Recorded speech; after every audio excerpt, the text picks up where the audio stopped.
I thought you was going to go to the chapel. Got to Korean, they won't tell you. A chapel. Got to name the little bit. Got to name the little bit.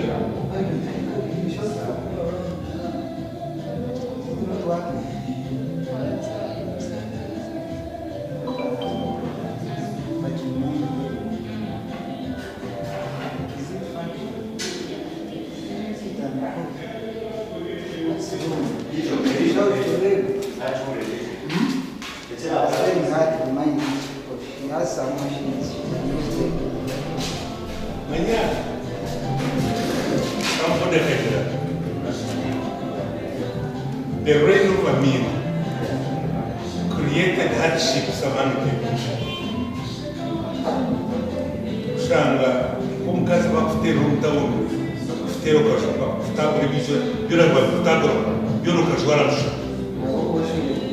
Apojo serpazo umutauni. Kandi se kwizo lejo tendo ora buleki. Quando eu não chego em Uganda, just a minute. Abantu baba hardened in their hearts. People were hardened. Some were brave. We did the woman of Peter.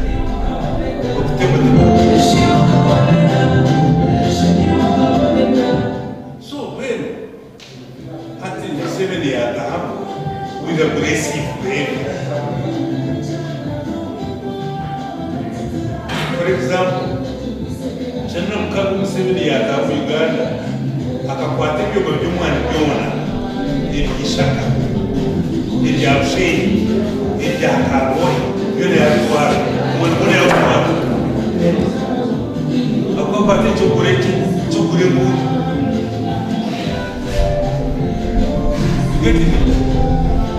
Then, kayinuta fili yagira, you cannot negotiate with the Tuan. Tuan we are acting the president of Uganda. Arabic commander of Uganda. Kuma Jeremy, utafiriaje you cannot negotiate with the fool on radio. When you tell me, can the master the nature of the mission? Abana bingi niwaza benshi. Abana bona kajoli n'obserkali. Bajoli ng'abaserkali. Discussing with the fool. Umuntu warakoze a mistake. Muhabure. Mutunge dialogue y'imugamba. You come to a dialogue. Then you agree on a new way forward. Between South Sudan and Sudan.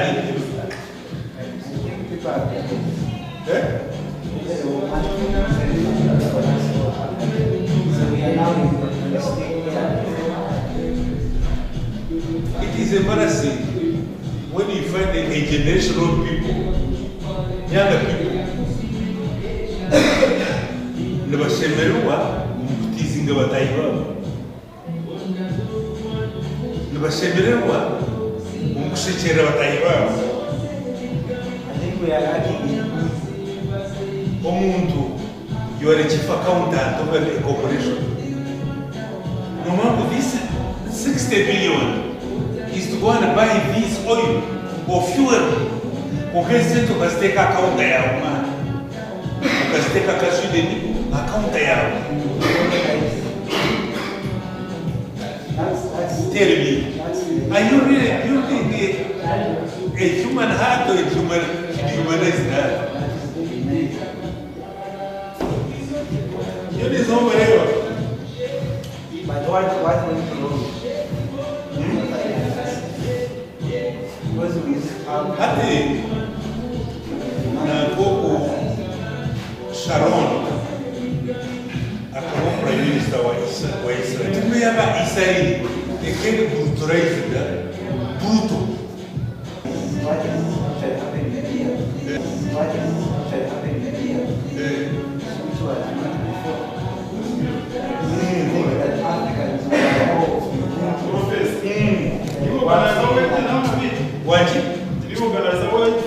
Kaniye hati naza the outgoing president of here. Sharu for the organizer. That's where that one won't grow. You wait. We never hope. That's what I think about organizing. Is it them custom to your room?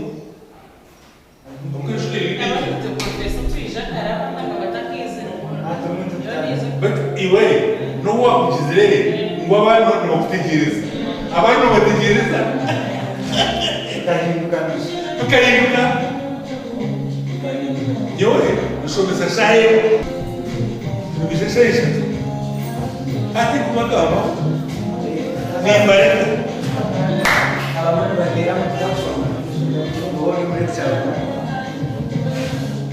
Don't know what you're working.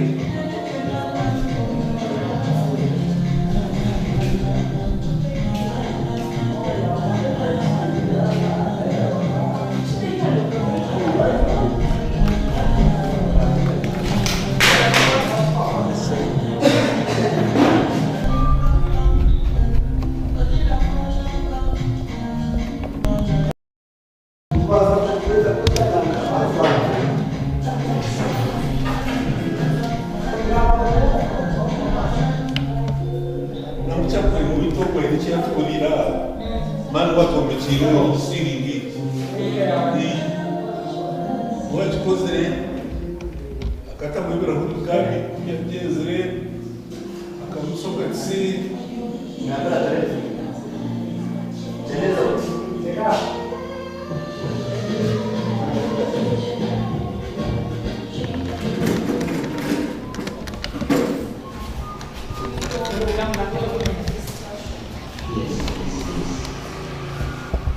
I can see the translation is moving out. Is she not going to be time?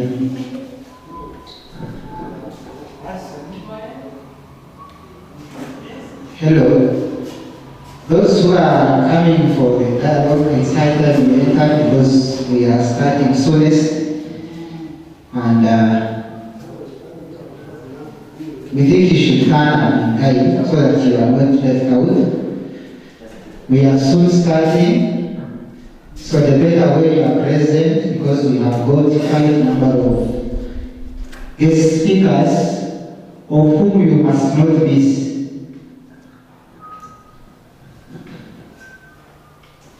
You are telling this guy,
Ankole ananyanga bila chesa na mbona mzinga na noma kama tukoche zikika na mbona mzinga na noma kama tukoche zikika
parceiro.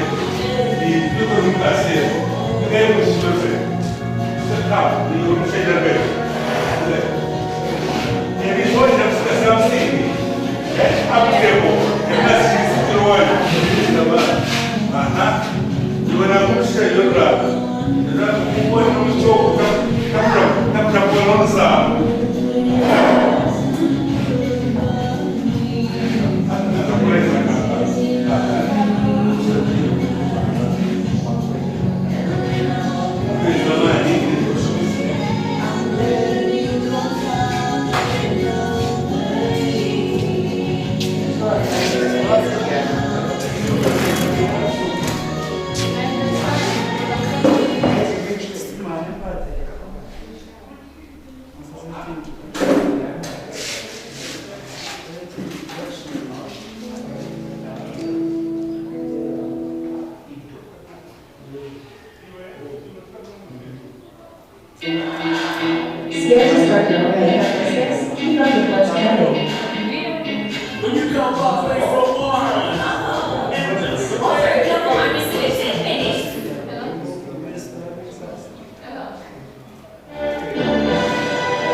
Ladies and gentlemen, good afternoon. Good afternoon, madam. Let us start today's dialogue with a national anthem.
Thank you so much.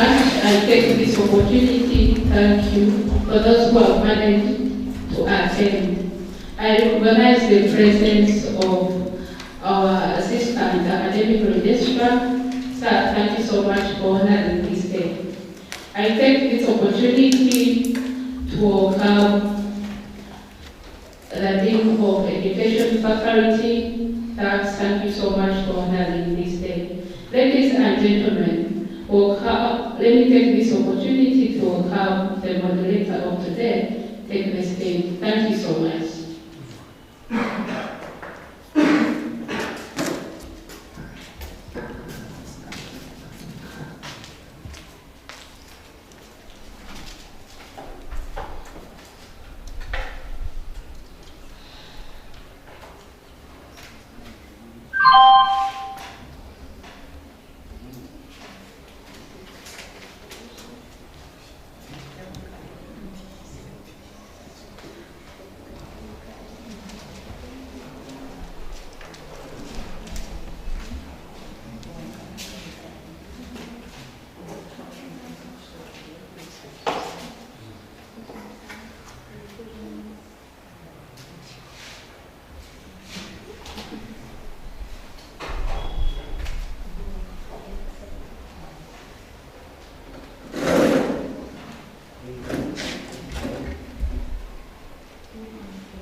Thanks for the opportunity given.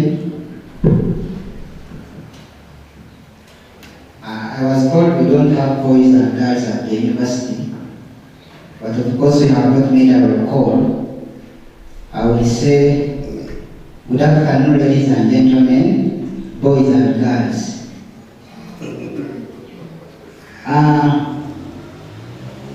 I will first of all take this opportunity before I go any other further to welcome our panelists tonight.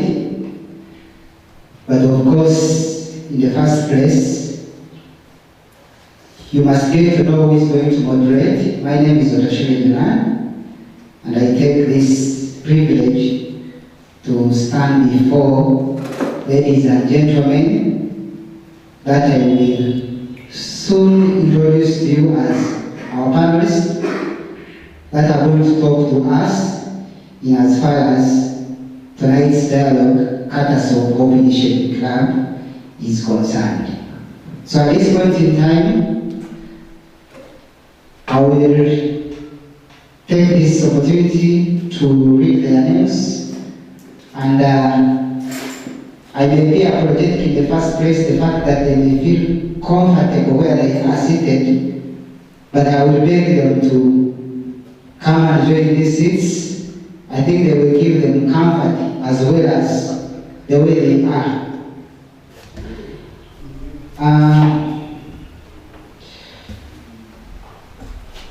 Ladies and gentlemen,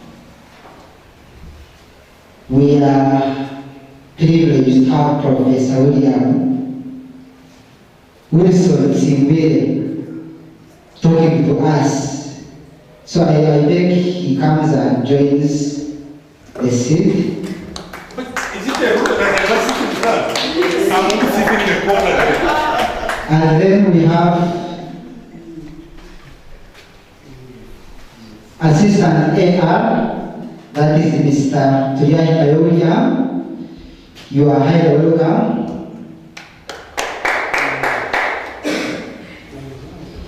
Yes, your seat is here.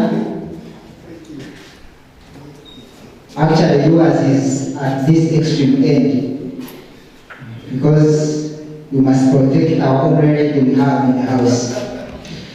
So finally, let's join hands together and welcome Miss or Mrs. I will be corrected as she gets to speak to us. Yes. Also, to Yampi, you are highly welcome. You'll excuse me whenever I don't pronounce your names perfectly, but I think I will be able to get them in the course of our dialogue.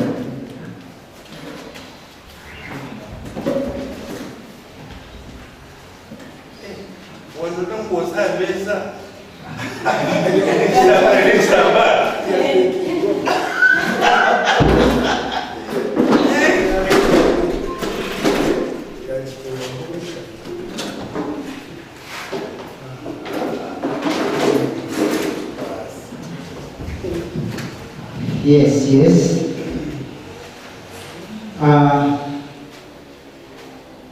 Our panelists tonight, you are welcome. Mr.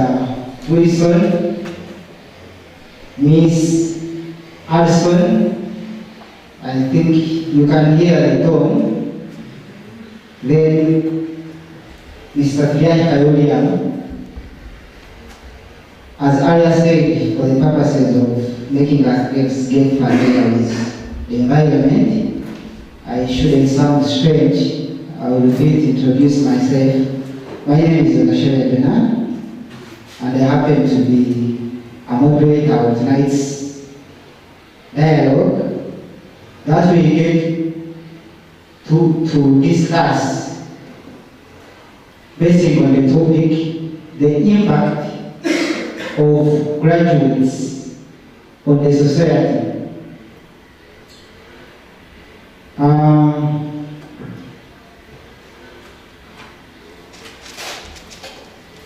We have always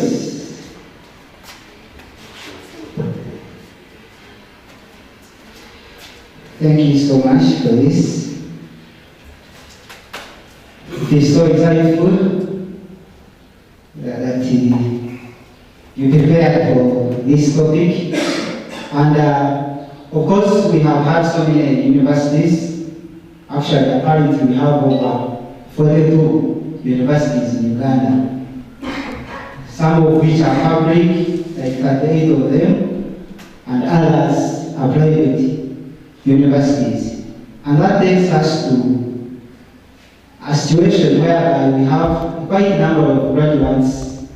Per se, every year, Uganda as a country graduates over 40,000 people who go out of such institutions. And that number looks to be a bit high, so which we think at the end of the day is likely to either have an impact on the society or not, in whichever way that number is handled.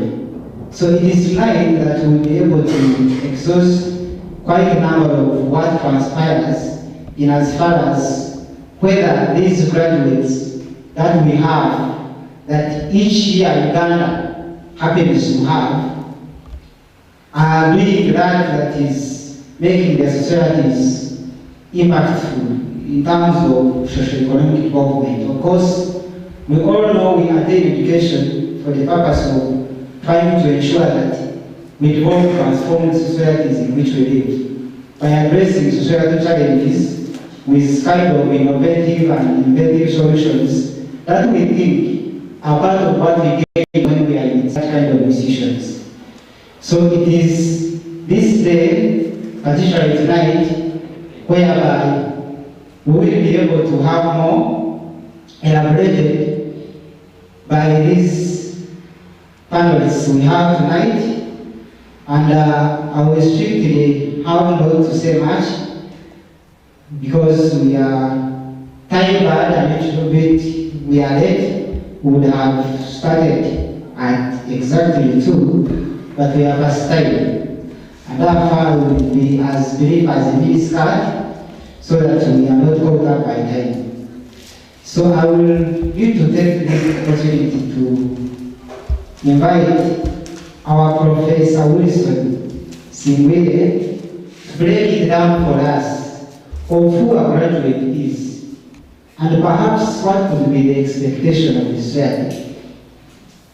We must believe that it is always a culture that every person who goes to school always becomes an expectant of quite a number of achievements by the society in which he or she comes. And of course, we need to know from him as he breaks it down to us who a graduate is, and perhaps what is it that a society expects from this graduate. I think that preamble will actually take us to dig into what could be the impact of these graduates per se, particularly in our country. Professor William Singwile, good afternoon once again. You are welcome. I wish you take us through that. And then we shall begin to have the result. Thank you so much.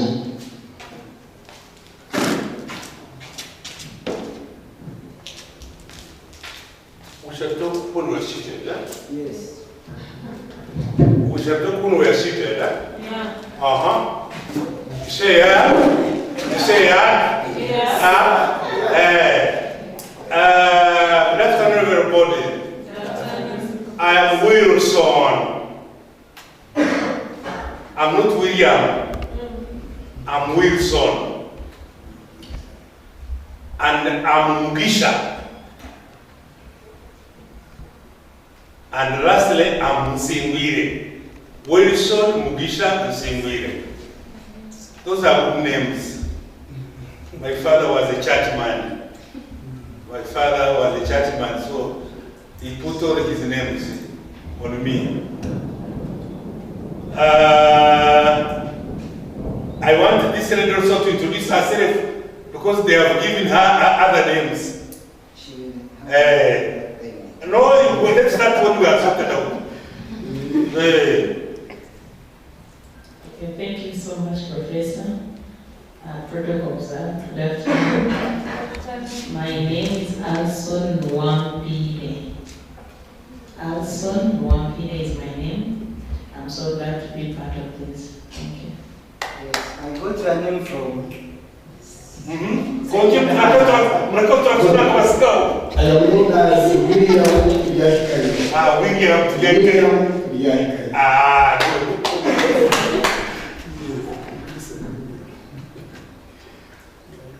good. Most of you are young, you don't know me. The one person who knows me, I think, is this young man here. I want to put up your arm. Your name is called who? Ido Asasa. Asasa Ido, I teach him in education. And that's how he knows me.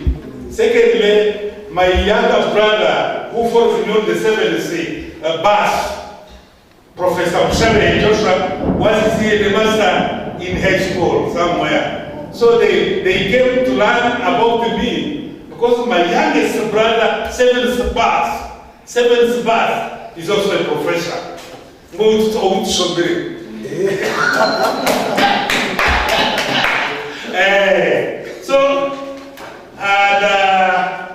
I'm a graduate of Makerere University in 1975, very many years ago.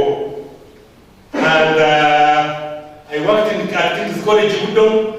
Then I went to Nigeria to do a diploma in physical education. Then I went to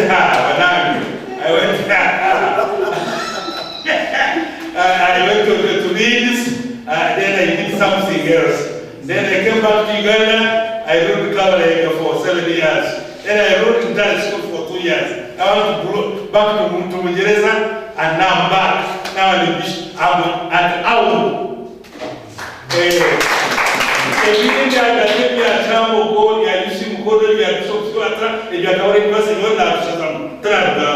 Time is bad. But I'm one of the people highly rated in education.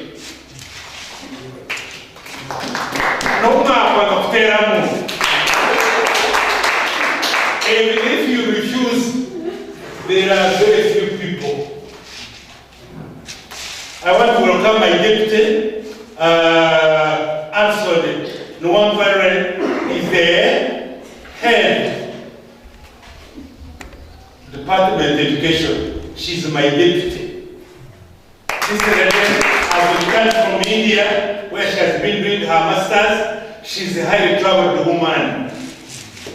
So this university, you should be thinking of keeping such people around you, because they will help you. Then I met William at the college because I was teaching him as his lecturer very many years back, and he did very well. He became a graduate, he became a master, he's a retired pensioner. No mukama hati, mutero mga. Those things are very important. And there we are. The question was the impact of graduates on society. The impact. They have written a lot of prayer areas for to look at. I have asked my deputy here, because she's a recent person from the university where she was doing her master's, that she carries most of the work. At the end of this paper, of the dialogue, I'll give people Nzapo Hezi Bravo. Nzapo Hezi Bravo. Abataku Genda Mteku Kona Yiku. When the poor Mujena, why would I not give you my gift?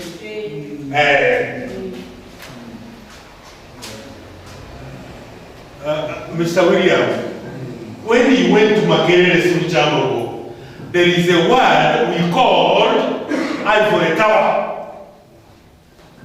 We called Ivory Tower. Some of you have go to your Google. Ask Google, what is it? An ivory tower.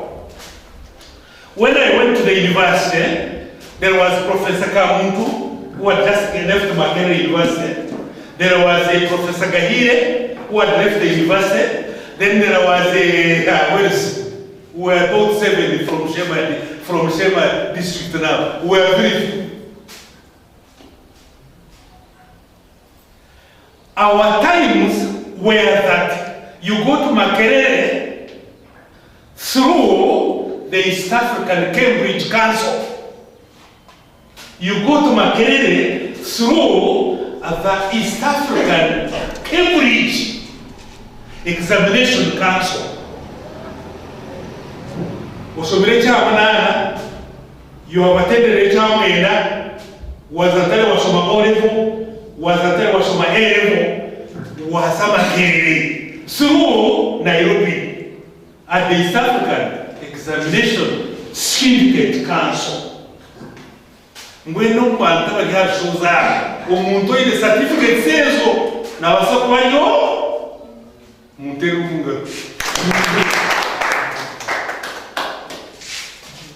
Kusangani uweka, who is still living. You are a member of the East African Examination Council for O-level and A-level. In our time, if you went to Makerere, you will not think of coming back to the village. I will not come to work at all. I will not come to work at the, is it Shemari? Shemapuri? Team Kwarayo. I was not meant for that place. I was meant to work in the back of Uganda. And so UCB Bank, edition there, Skastaro. There were few farms where we would work. We are not meant to go to the village. Education was an ivory tower. Education was an ivory tower. Meaning what? Education was meant to deplete people from rural areas and concentrate them in the urban areas. When Biaha, I will call the government the Navanata. That's why you could do Kudichabo go Makerere. We are looking at that at the word ivory tower.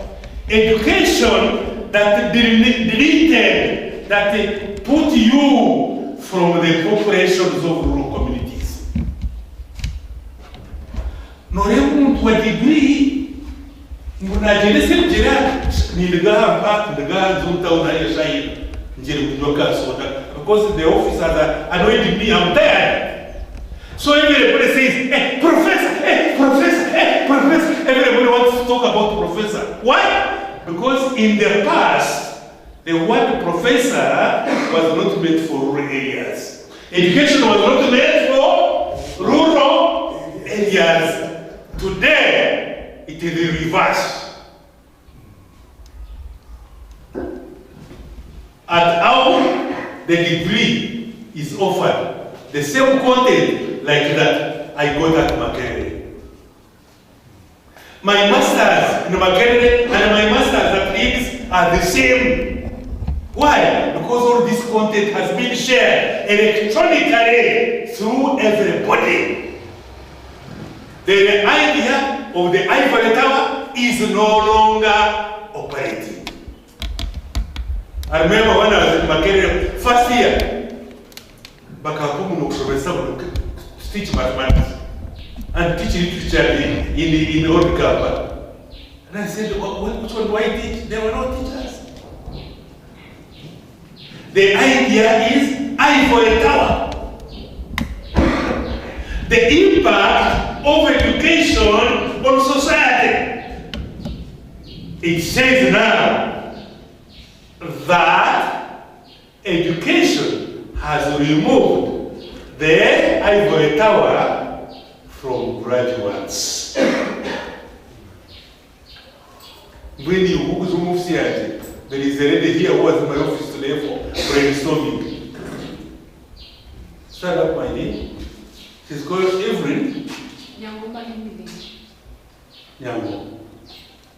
She was, when she entered my office, she was all fearful because the office in the carpet see a bezisha a you come you come at the end of it all, Narevanajati, Narabuk, Yashakusha Munji, Ashoberiji, Akutwazaji, Akugabaji. That is the role of education. And I won't add on. A high place, a Ibinja, a Yobote, a Batalibe, they are no longer reserved for everybody. And I'm sure what it is, no minister or national guidance. And no who minister or national guidance. Chris Jones, now go to China,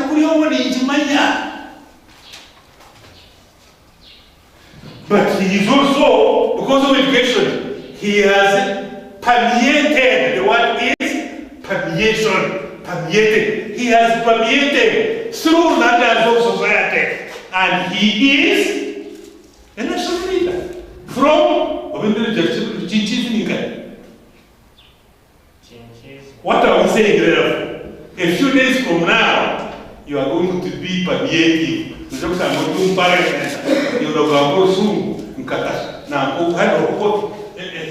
Deputy Speaker with no.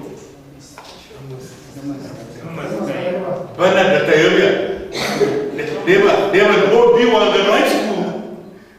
Senior 5 steps at Chumera. Oh, the premier never had a power, and he wanted to be a shame mouth. When you know where I was Nichi, Deputy Speaker of Uganda. The Speaker for Uganda, she's called Amonji. She's called who? Amongi. My daughter, my first-born daughter, Nashogomo Nyanya, wa Amonji. When you move so well, Amonji Ningani in Woodstock.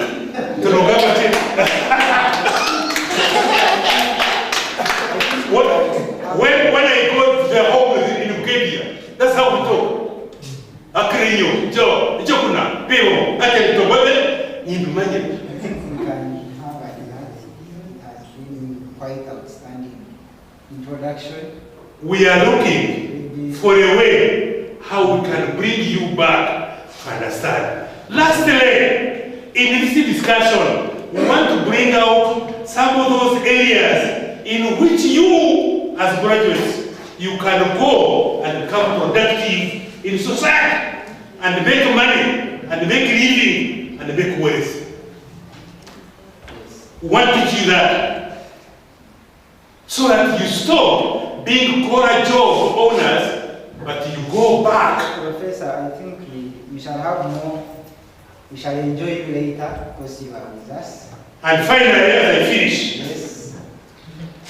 we want you to listen. How can we make you more attractive society in your areas of abode?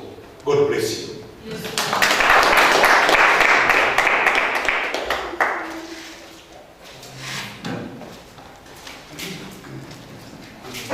Thank you so much, Professor. It has been so insightful. That has been quite outstanding introduction, which I think everyone now here knows what a graduate is or who he is to that effect. Actually, the narration that we have moved from the tower, ivory tower, I think it is of the fact that we have had so much of mushrooming of universities in Uganda. Because if you take a flashback, if you can be retrospective and look at how these universities came into existence, beginning with the oldest university, which is in Makerere, that started in 1922, we as Makerere College, it is something that tells you that at least because of so many universities that have popped in, it is of the fact that I think one of the reasons is that we are getting a number of problems which are society and they need to be solved to that effect. And therefore, there is also a need for these graduates to be scattered all over, perhaps in villages, to ensure such problems can be solved. But the question is, are they solving such problems that their societies face? Actually, this reminds me of Woodrow Young, who in his book titled The River Between told his lead character Waika, go on to him, learn what he has taught you, bring it home, and customize it for the benefit of our people. Learning seems to be universal and at times defies geography, but there is wisdom in making that learning a benefit. Now the question is, much as we have had these universities, but still we have quite a number of challenges which are societal. For instance, the unemployment rate actually stands among the graduates at 80% in Uganda. And that implies that much as these people have graduated, they have attained the skills, they have attained the knowledge at disposition, but we still have some gaps. Because when people are unemployed, it means they are put to being unproductive, and in that effect, we are likely not see some of the challenges that our society faces being solved. And that may call for an intervention, which I think, as he said in his introductory part, will be well addressed. And at the end of this dialogue, I think all of us will be able to know the right direction.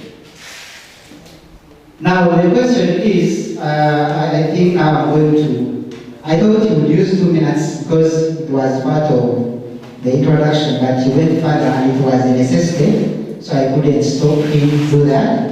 But I will beg the rest of the subsequent speakers to use 5 minutes each for the interest of time, because we shall keep rotating. And I beg you allow me to engage you because we have to make this discussion go on successfully. So this goes to Madame Alson Wampire. I think now I have pronounced the name very well. Only that I'm not informed whether you are Miss, Mrs. or something else. That I think you will tell me when it comes to your submission.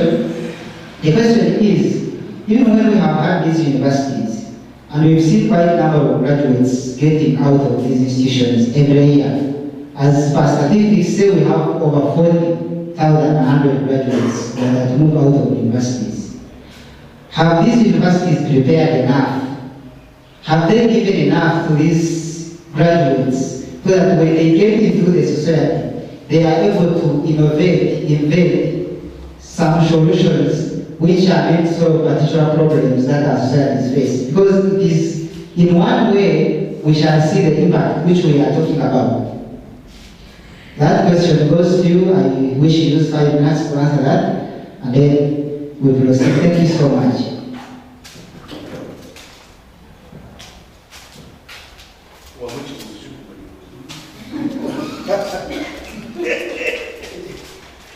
Thank you so much.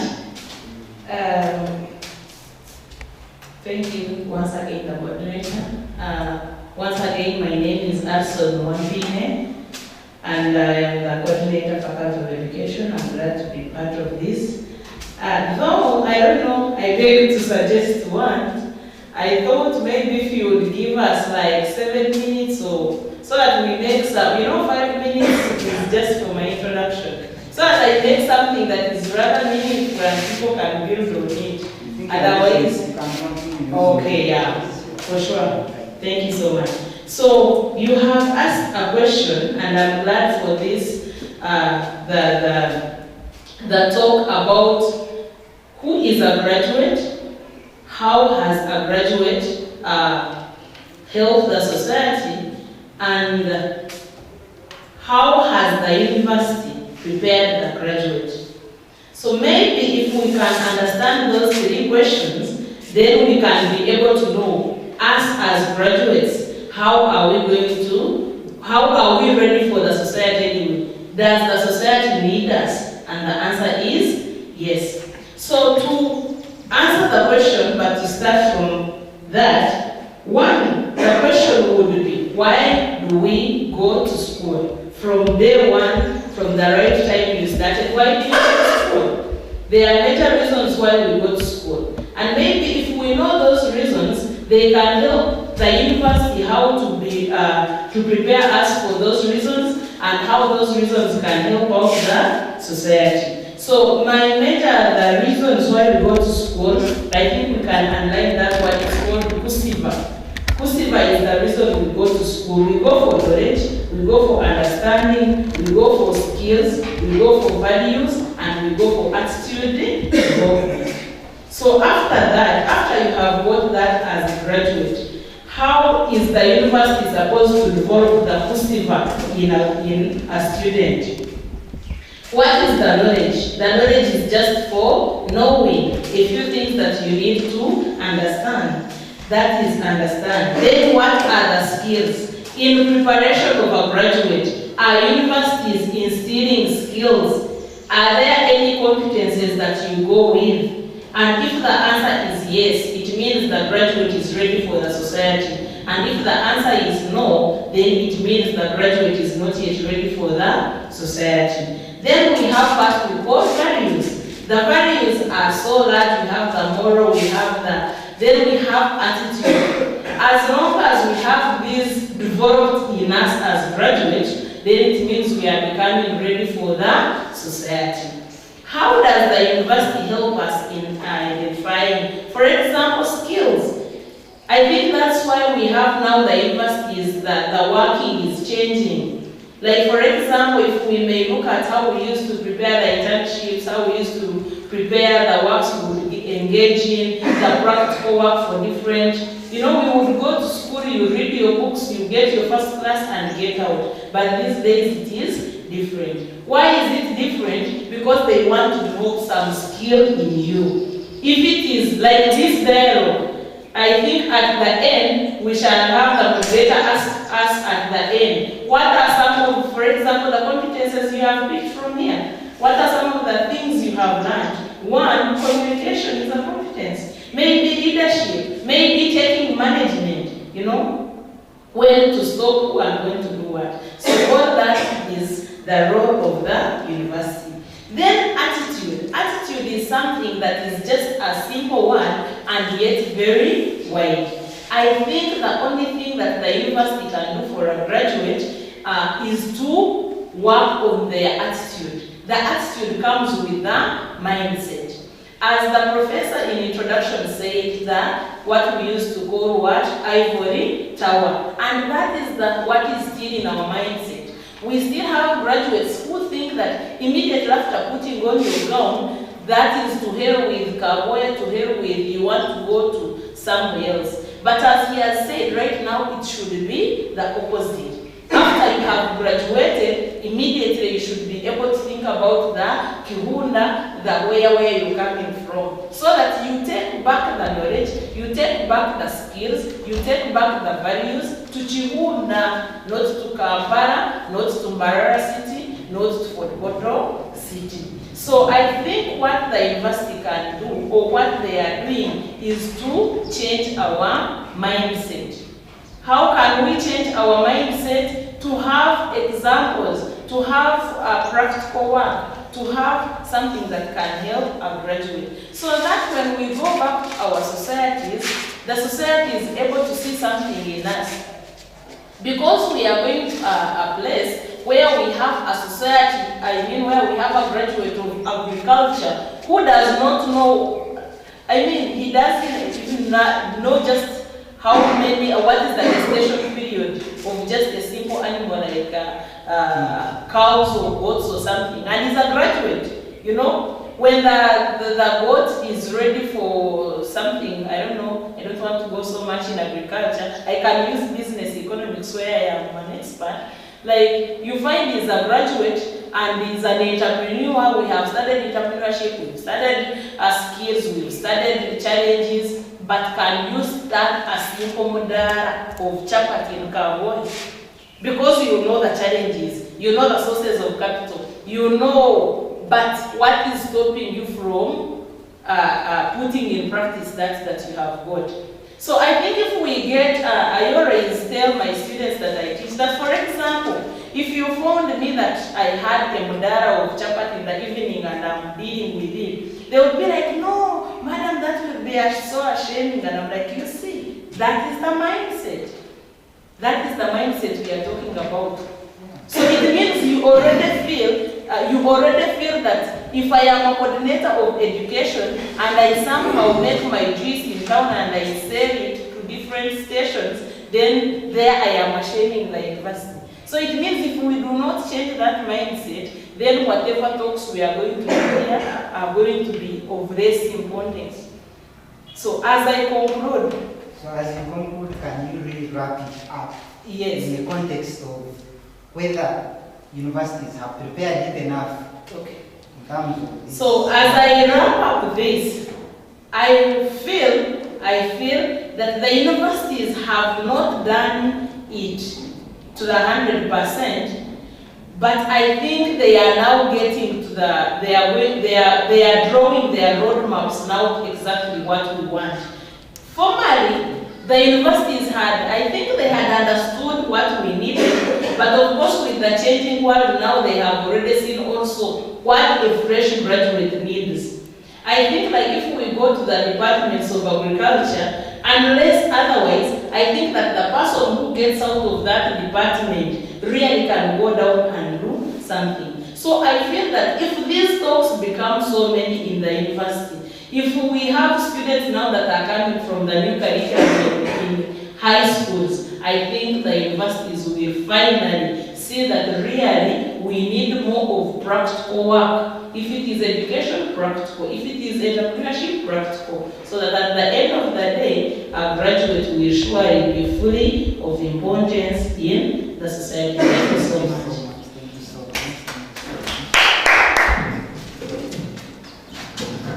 Thank you so much. Ms. Alston, I baptized you, Miss. Maybe I will get guided. I think that is on right note.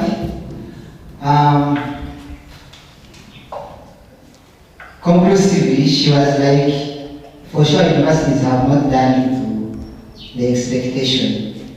And actually that takes me to a certain theological socialist who at the same time was a physicist from USA called Albert Einstein, who said everybody is a genius. That if you judge a fish by its ability to climb a tree, it will live the whole of its life thinking it is stupid. Sometimes societies are expectant of what a graduate should do for them, even when these graduates are not fit to do such. So this poses the question to Mr. Tuyani Kayoria, just like she concluded that somehow universities have not done what is expected of them in terms of skilling and giving the conceptual knowledge that is relevant, which can match with the current labor market. Do you agree with it? And if so, tell us.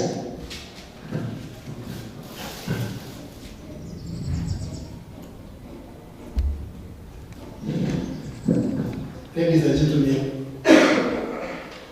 allow me to start. I'm a teacher, and normally teachers will like teaching while we're studying. Maybe you want to brief within your 5 minutes. That's why yes.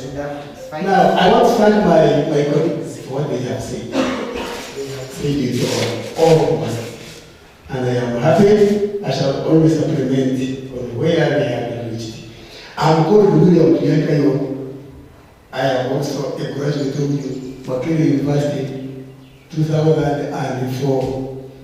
And our professor is the one who backed my research, and he gave me 78%. I still remember the mark up to now.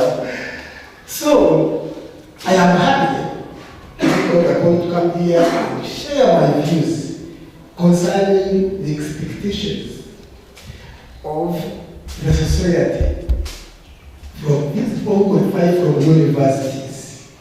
The universities are providing what is best and suitable for societies. Are they doing it? Are these people taking it all? to the villages.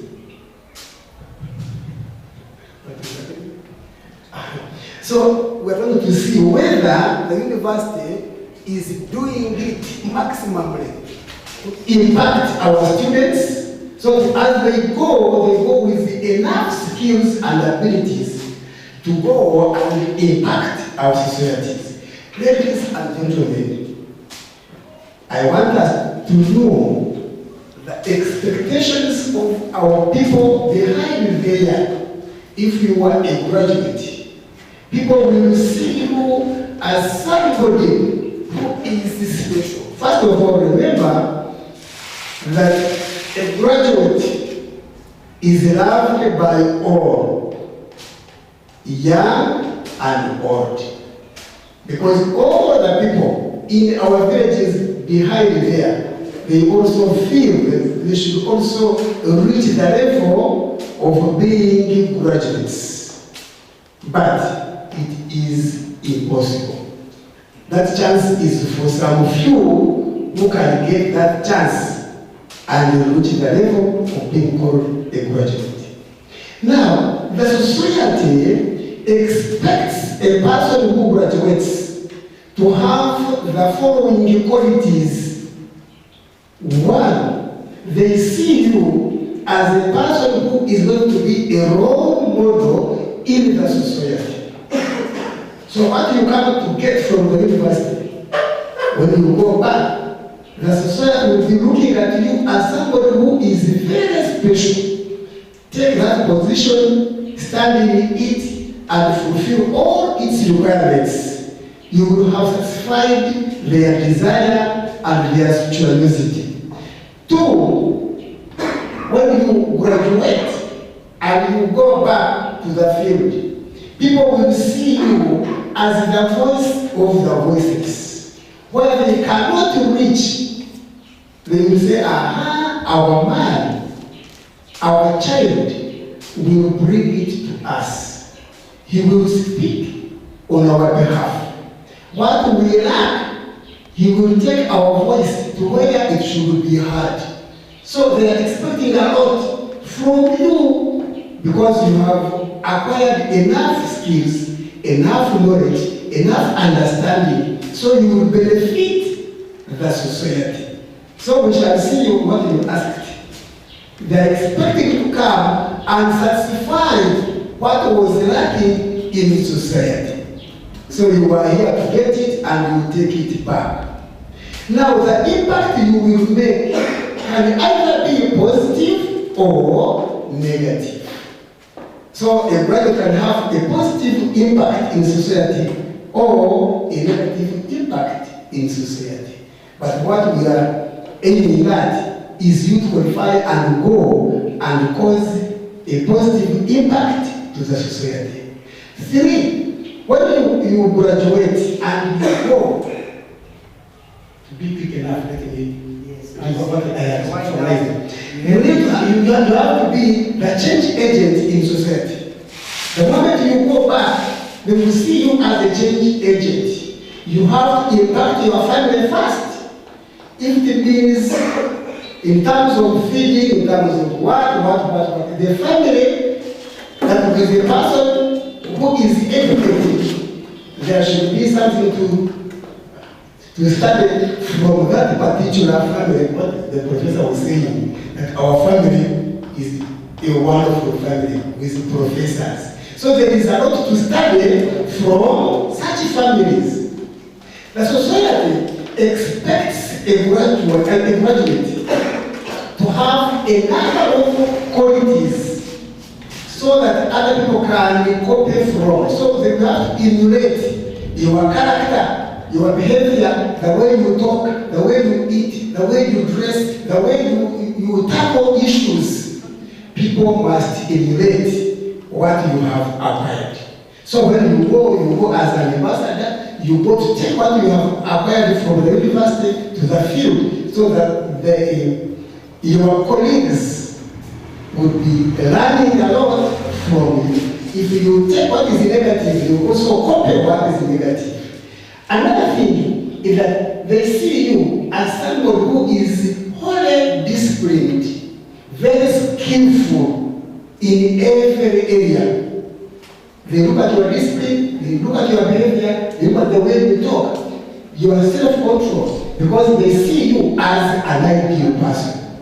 Ladies and gentlemen, when you study to be an ideal person.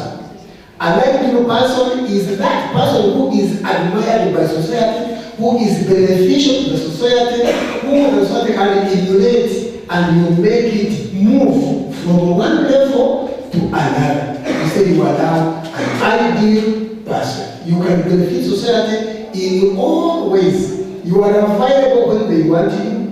When they want your assistance, you are there for them. You have to solve each and every problem on behalf of others selflessly. So we call you a person who is an ideal member of society.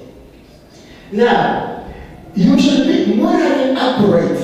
A graduate should be morally upright. When you get a position, you study it, people should be satisfied with your being there. No corruption. You remember what he said. That when she entered his office, the way he welcomed her made her comforted. When I come to you because you are educated, I should get that comfort from you. Because you are an educated person, you should welcome me and you handle me with meekness and gladness. Finally, as you wind up, I would like to have your precision on whether universities have done it all, as you have highlighted the perceptions that the society has towards these graduates. Should we think, just as you conclude, that these universities have done it all to equip this graduate with what is enough and something that is actually matchable with what the society expects, so that in that particular manner, this graduate will be able to fulfill what is expected by the society? Thank you very much. I concur with what my colleague was telling us. For sure, the universities are trying their best to equip the learners with what is required and what will benefit the society. For example, here, we have the Faculty of Agriculture. We are looking at skill development in universities. We are by all means trying to skill our people, to go back home with practical skills and impact the society. When we have about these people, when they go, even during holidays, they benefit their people behind there. Okay, but I had a lot to share, but by the time we shall have to continue. Otherwise, I thank you for listening to me. We shall continue our work. Thank you very much. Thank you so much. It has been wow. At this time, you allow me get back to Professor Mishan Simile Wilson. When he says, that is Mr. Tiankayo, that universities have done what is enough. It reminds me of a certain philosopher called Ferabuti, who said, "Teacher, don't teach me nonsense." That implied that there was a situation when this guy was not gaining what he thought would be gained to make him be able to live well in a society, in terms of solving the problems and facing all the adversities he was meant to. So this now, I would like Professor Mujishansimbire to take it from there and tell us, let him conclude on this, whether we have had enough from our universities to make graduates suitable to the existing situation in terms of meeting the challenges and whatnot. Thank you so much. Human learning, Fletcher, you are raising, is one of the sociologists and psychologists. Human learning never stops. One reason why we do education reform after every 5 years is because the aspirations and needs of society are sprouting afresh. If you are not a teacher, you don't learn those, but among the them. Every day you come to this university, you learn a new word, but a new word has a challenge in terms of meaning, which demands that you go and read harder and find out more.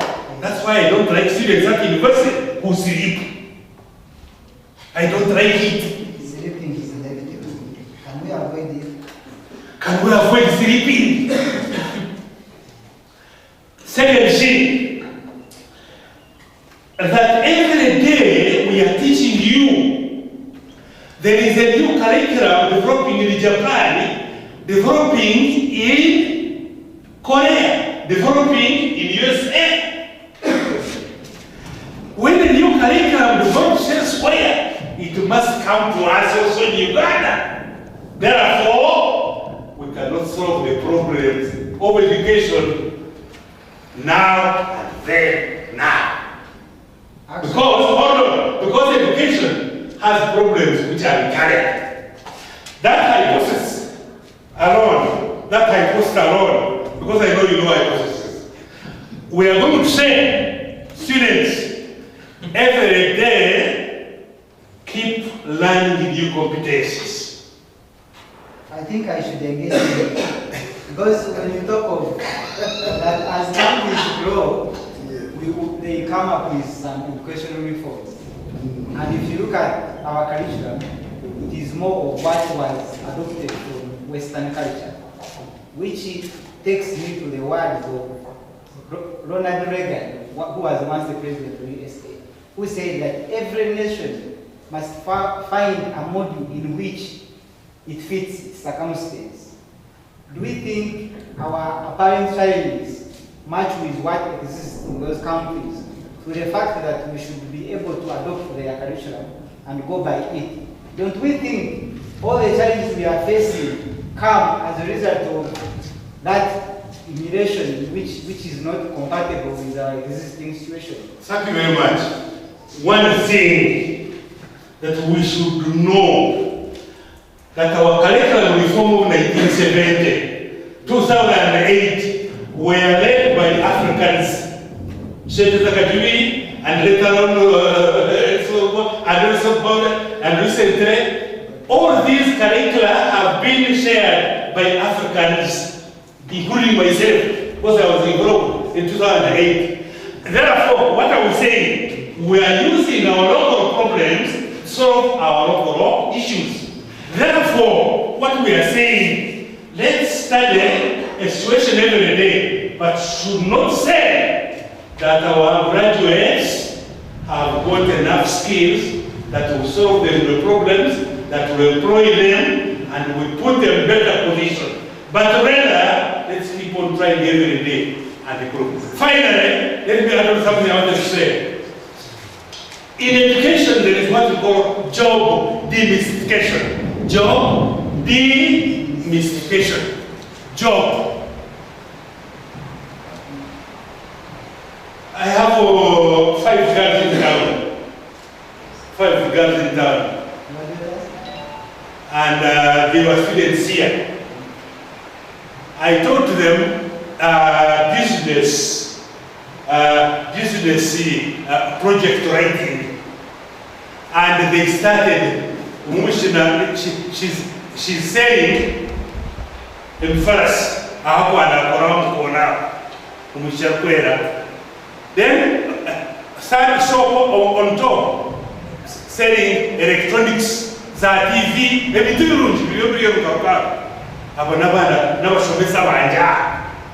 I have helped them write documents on the business projects.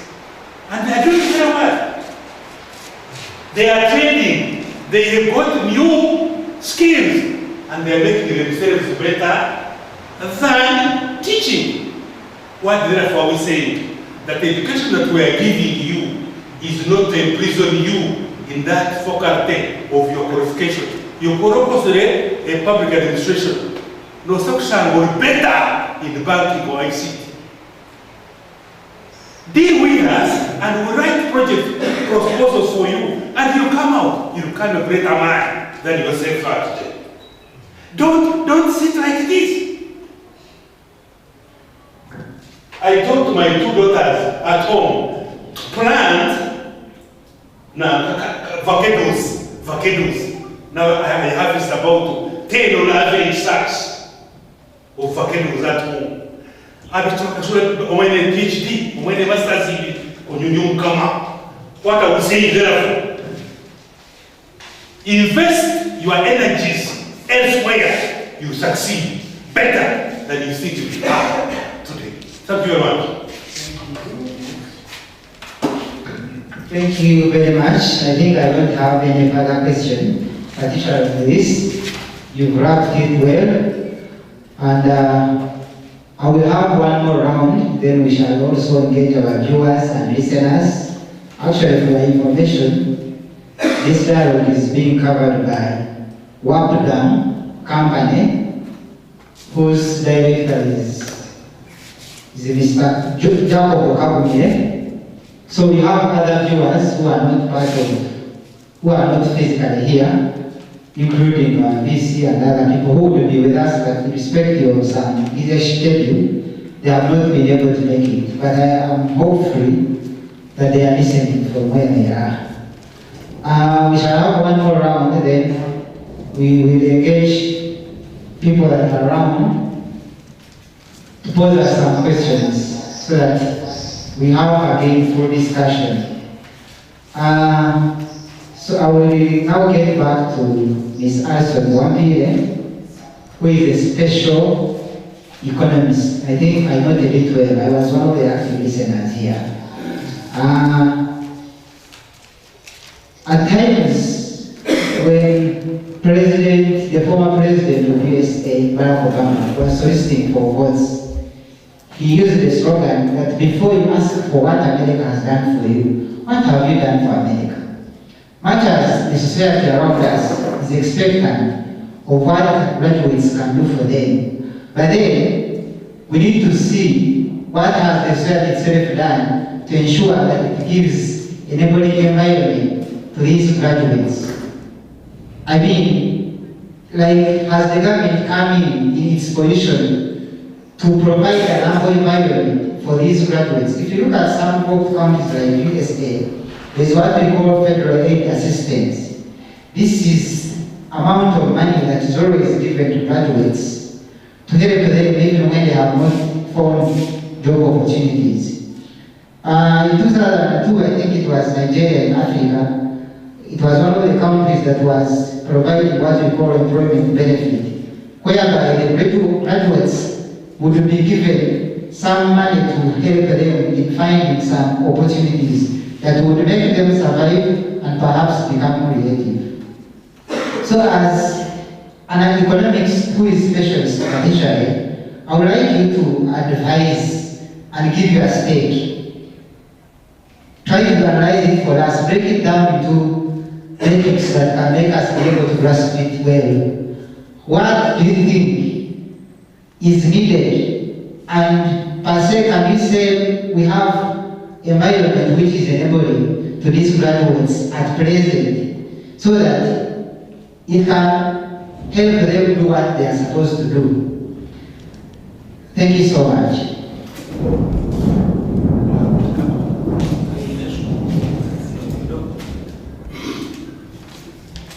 Thank you so much for the question.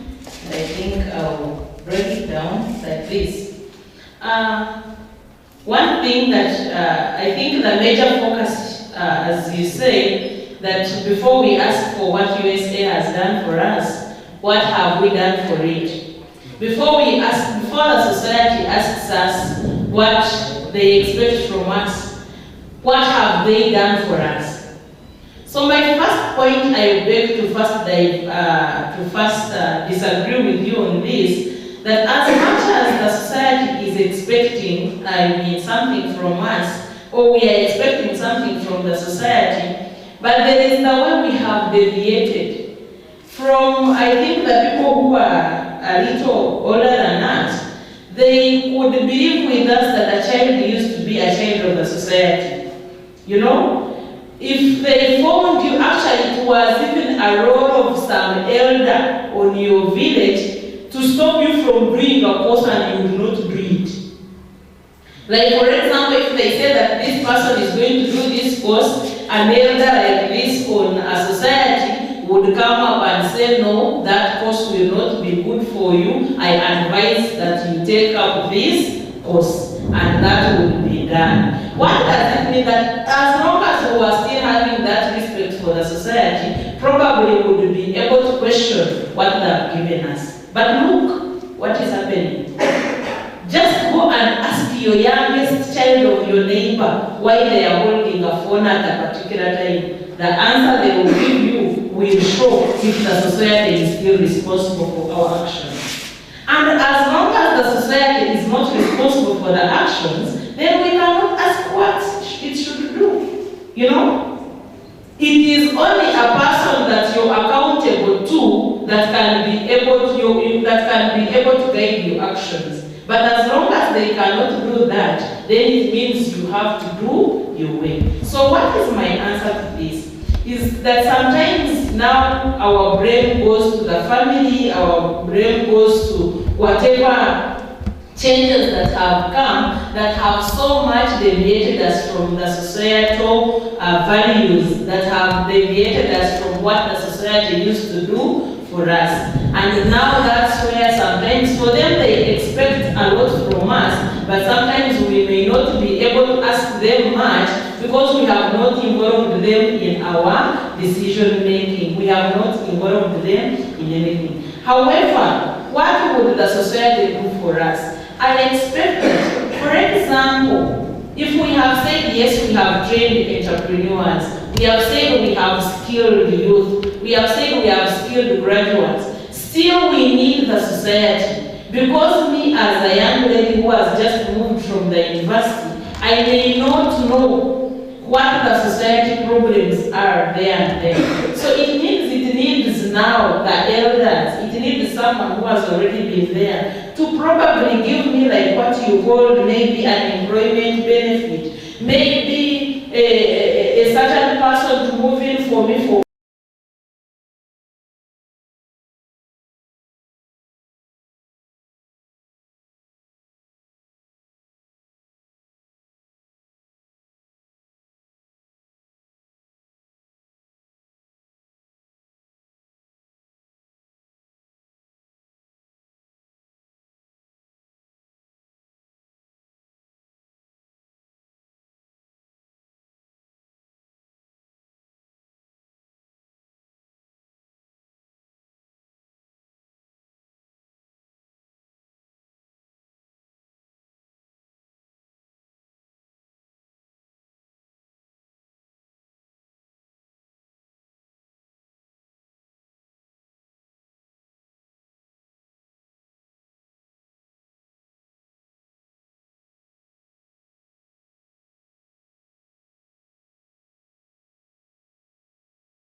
economics. I may tell you all the theories of economics, but when you go to Kabohe market here, you might find that 5 out of 8 theories or 2 they are the only ones that can be applicable in the market. So my point is, sometimes where the society needs, we are not saying that they are going to tell us their problems, they are going to do, but most of the times even the Banyankore used to say that omwana muto natambura omukura tambulire. You know, we walk in their footsteps, and it means once they deviate our footsteps, we shall not reach where we are going. My point is, we need them. As much as they expect something from us, they expect us to hand ourselves like this, but we also need them to give us that ground. Who knows that? What about if some elder like Professor called a group of graduates from AU, akatwita katumuhinge chibera? How would that idea work? So that's how the society would have come in. But now we have nowhere to start from. So if we have to go back to the society, let them come. Maybe we can give them our theory, they give us the problems, and then we solve it together. Thank you. I think the cause of sociology, which takes us to reverse socialization, comes in here. Because under reverse socialization, we are looking at young people teaching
our generations. Yes, and we cannot ignore that. No, we cannot ignore. And the Bible says in Job 12 that wisdom is for the aged and knowledge is for the old. Something like that. Should we stick on that and we say it right? Yet my perception says someone is knowledgeable when he is old. When he was young, he was also supposed to be knowledgeable. Because it is something that you carry on. As we look at the environment given by the society, I wouldn't want us to exempt graduates from part of the story. Because in that discussion, we are not able to bring out what should be provided. Because if anything, graduates should be able to advocate for what they think is worth of them. And he said it clearly that sometimes graduates sit on themselves because they don't know where to start from. I don't know whether it is because they seem to be impractical in terms of the skills they have and what not. maybe you let us know. Do you think the environment that we have currently in our country is that ample to make these graduates work out so that they can be productive?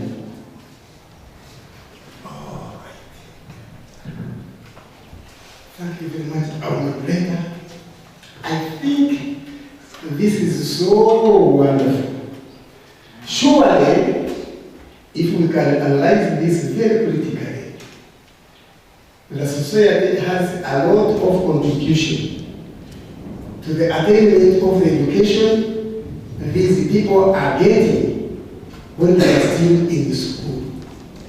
For instance, the moment your father endeavors to pay your school fees and fails, he will have to borrow a leaf from the neighbors. He will go, please, take my coat, buy it, or give me some money and I shall refund it next week.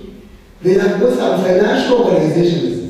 The man will go and borrow some money from there and pay your school fees. So it will be a contribution of the society to the education of this graduate.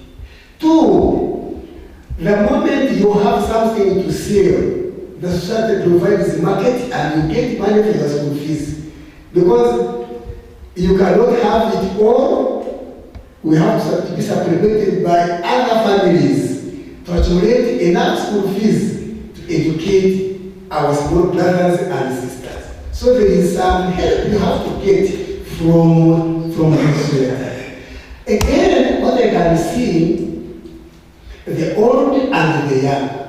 The moment you go to school and acquire some skills, you are provided a ground to put in practice what you have studied.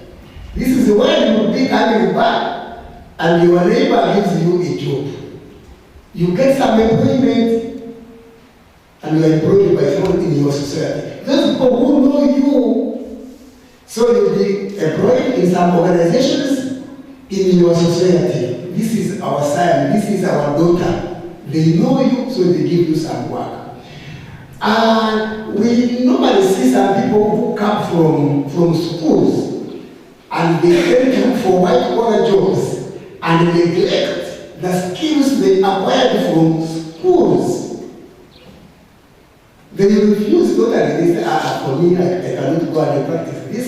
I cannot go to dig. I need a job which I shall get, and I get some money. I become rich in a moment's time. There is a class of people who will then look for some jobs and steal. Some people are very corrupt. You will go to get some money from a certain organization. If you are a bank manager, if you are working in a circle somewhere, you devise the means of stealing and then you go away with money instead of moving slowly. Now, unless we follow what our parents tell us, what the old tell us, what they teach us, we are likely to make blunders here and there.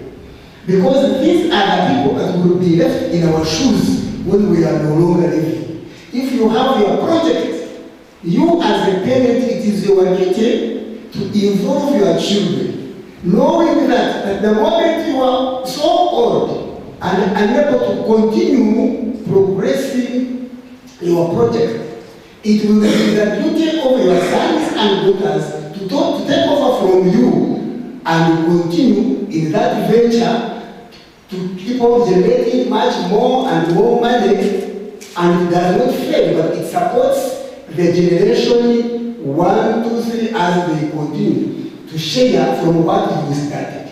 So when we say the young should study from the old, at the same time, even the old should study from the young, because you can say, in case, as we have modernization these days, is calling for some new and sharp brains from the graduates. So if you have a sharp child who studied computer, for instance, your farm, which is the point of using computers, one here and there, it will be the duty of this man to employ the son apply the skills he has got from the school, and continue progressing his venture and keeps on generating money for his family and all the rest. I believe if we continue in that channel, the old will study from the young will study from the old, so that we can continue living in a way of a balanced life. Thank you very much. Mr. Moderator, I wanted to add something there. Yes, In terms of objection.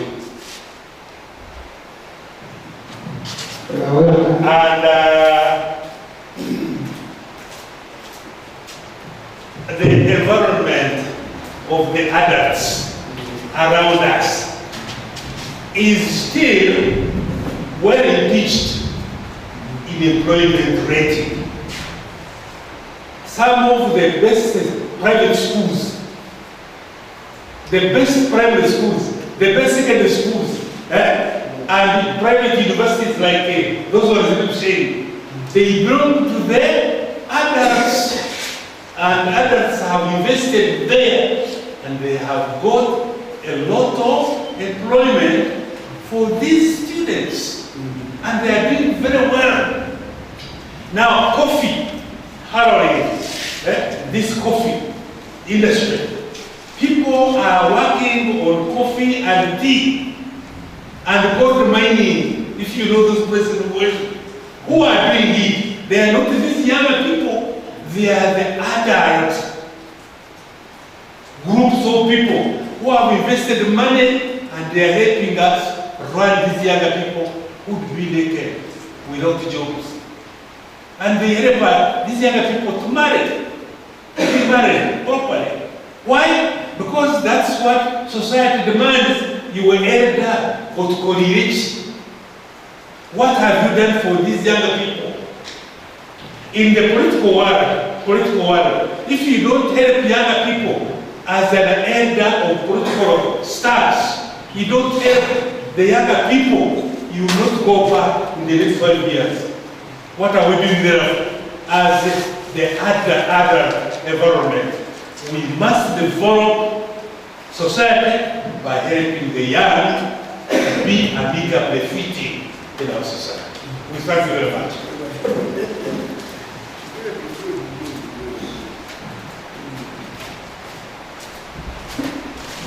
I think we are having the best discussion ever. I can see you have got some tentatives of various people. At this time, we shall have to have some questions and submission, like someone needs to have some point of information, anything you'd like to inform. Please, it's high time we do so as soon as possible. Then after which, of course, we shall have more through engagements with our panelists, and then we call it the day I'm apologetic. The one who was supposed to bring something to sip on has been affected by rain. We will be having some bottles here of various favorite drinks. The rain has affected the hammock, so I'm very apologetic for that. So can we have questions?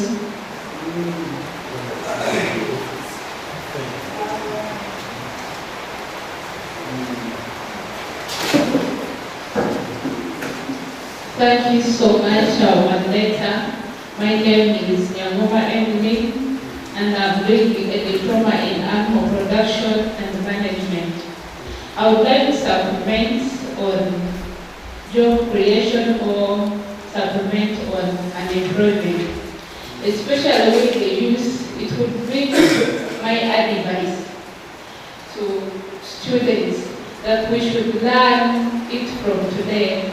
That after school, at least you can volunteer for some good time, get a job, volunteer with time. They can employ you. The youth, we always love these good jobs and despite this money work. So it is my call that we should always volunteer. In any case we don't find a job, try to volunteer. And another thing, we should try to accept the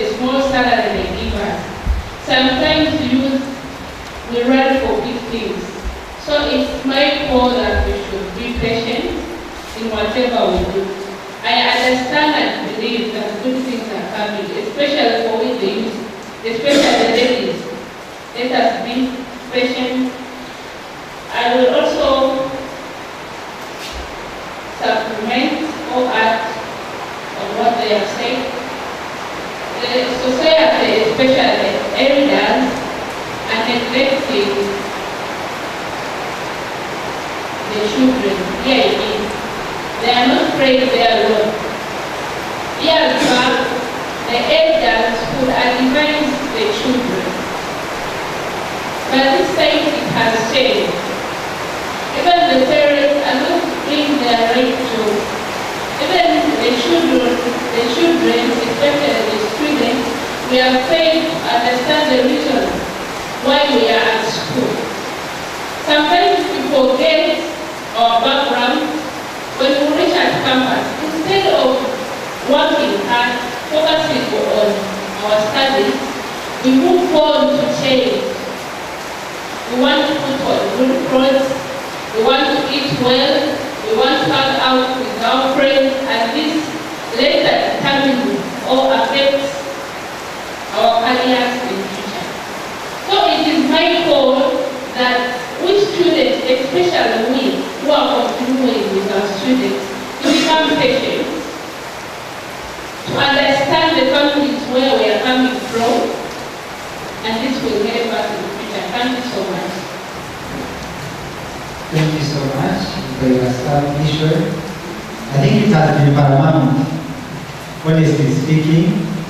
I will request Professor Wilson Simbire to give his words of departure, for he is supposed to be heading somewhere, and one of his conclusive remarks, I'm interested in hearing him tell us what exactly is expected for graduates in summary, and what has not been done, which I can call about, and what should be done. And then he will be brief with us. Thank you so much as we continue with the discussion. It has been a pleasure being with you in your pursuit for maturation. Maturing is a difficult concept. Maturation, economic maturation, social maturation, ideological maturation, and learning maturation. You know, we don't expect you to be getting knowledge by sleeping. We want to expect knowledge by you growing into knowledge. Growing into knowledge. We call it sprouting into knowledge. And when you have about 70 students in the university attending such a workshop, you know it is going to be good. There is this man, managing director of Rural Industries. He's a major general.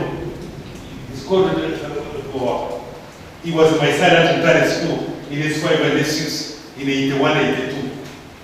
Mujira, Brigadier General Mujira.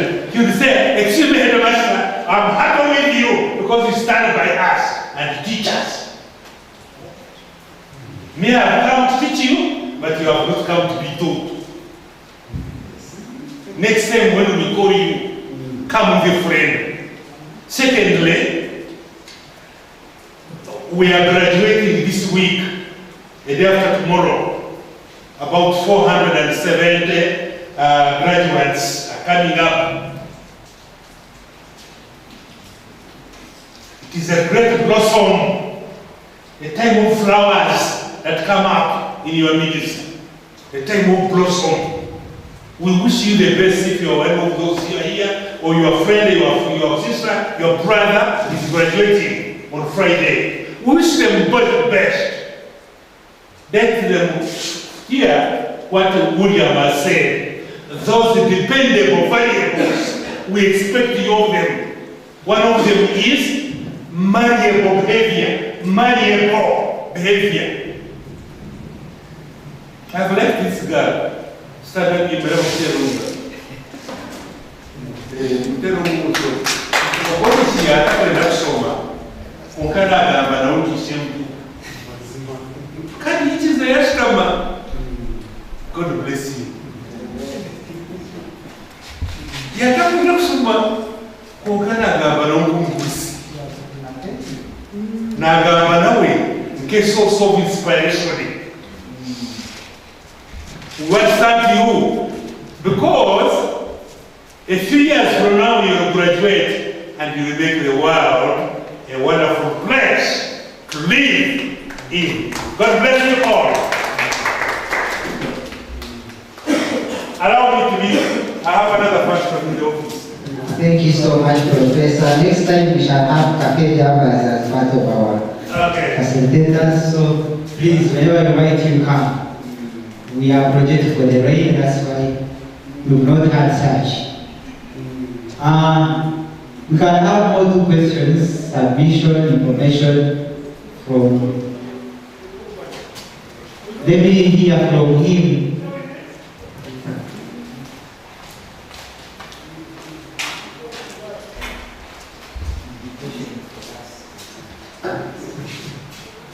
Okay, thank you, panelists. My name is Mundabe Joshua, pursuing the Bachelor of Science in Information Technology. My question is,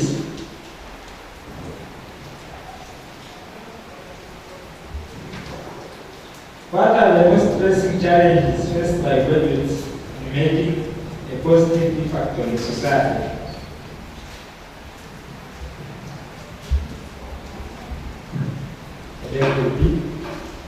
Pardon? What are the most pressing challenges faced by graduates in making a positive impact on the society, and how can we overcome these challenges? Thank you. Yes, I think this question is not subjective, it is objective. So it applies to all of us. So I will still give the recap of the question, maybe for the interest of making it sit well into our ears. What are the most pressing challenges, and what could be the ways of addressing them? The most pressing challenges affecting the youth, is it?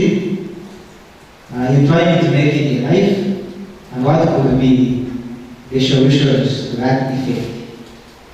So I will invite Mr. Tuyashka to take us through. I never told you that this is a very competent panel. We could not miss, and we will not get them by mistake, but it was a plan to move how them with us here. So they have all answers. If you get to hear the submissions, at least they are not contributing to what we need in terms of knowledge. Thank you so much. Thank you very much. Really, you have given us a challenging question, but very sweet. Now, think about this. If you are now a graduate, you want to be employed, you need to be having capital. It might be so challenging to you. You have the skills, you have the knowledge, you have the wisdom, you have everything. You know, if I begin this venture, I will be through. But you are not going to face the challenge of income. No capital. All other things you have, but no capital. So it is one of the challenges students get, and they become stuck. You remain with your knowledge, but to put it in action when you see things moving, you can get stuck there and you get that big challenge and you remain in your poverty. On the other side, your work culture, your discipline, your behavior can turn against you, even if you start some venture that will generate you a lot of money. You find yourself making losses. Let me take for example, you might be having some money, or your father can easily provide you with enough money as you are starting capital. You are learning experience, remember you are beginning, but your behavior, you might be having a habit which can easily fight against your progress. For instance, alcohol. You can be having some wide knowledge about different venture, and you dip yourself into it. You get some support from friends, from colleagues, from where. You start steadily. But if you are not careful, your behavior can turn against you. Now, in all things, I would advise that if you are a graduate, you want to progress, you start and keep moving on.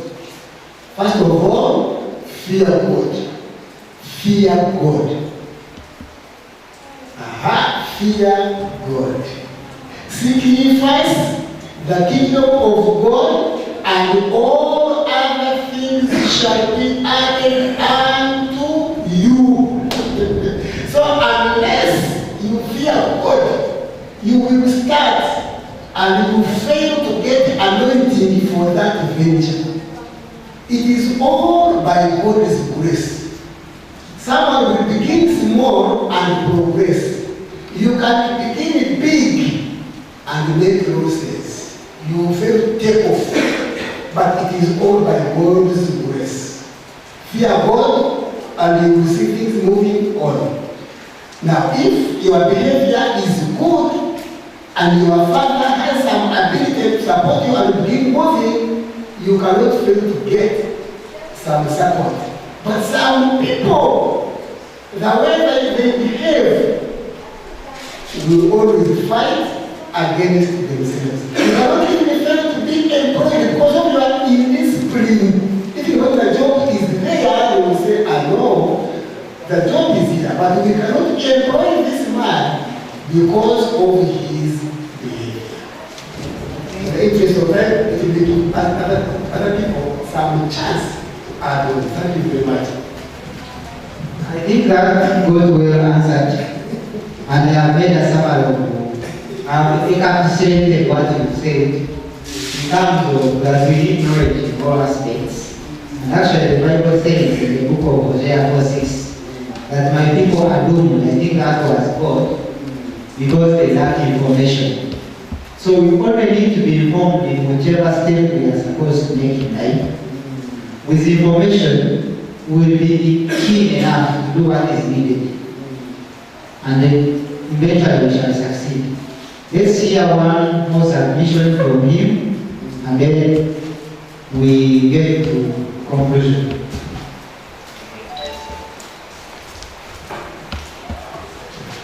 Thank you, our dear moderator.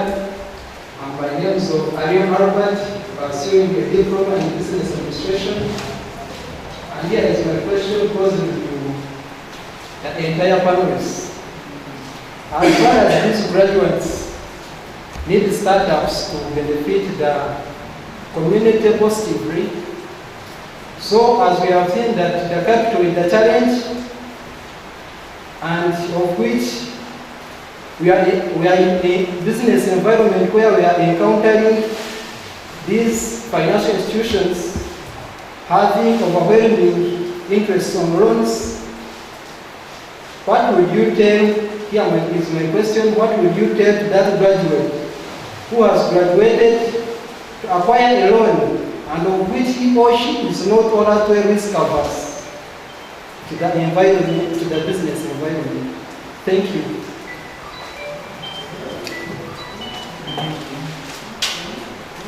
Yes, thank you so much for your submission. We shall answer.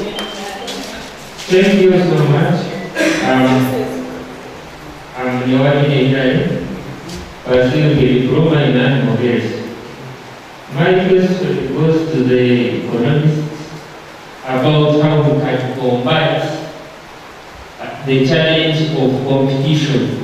As we finish our courses, we are ready to face a lot of competition from other students from different universities, and even those who have been practicing the same things we will be doing. Thank you so much.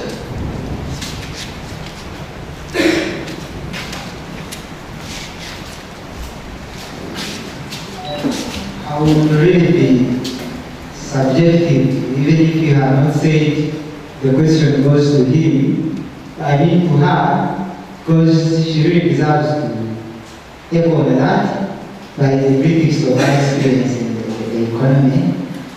And as she answers, she will also have to give a rebuttal on the question that got posed to the panel, requiring how best can we be able to harmonize with the exorbitant interests within these commercial banks, as this graduate needs to go secure loan, startups, and small business, for which he thinks he can be part of his life.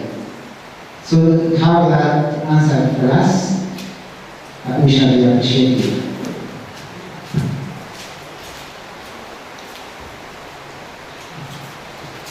Thank you so much for the questions. Thank you, Mr. Moderator. One, I'm going to start with the one of competition, and then later I'll go with the one of interest.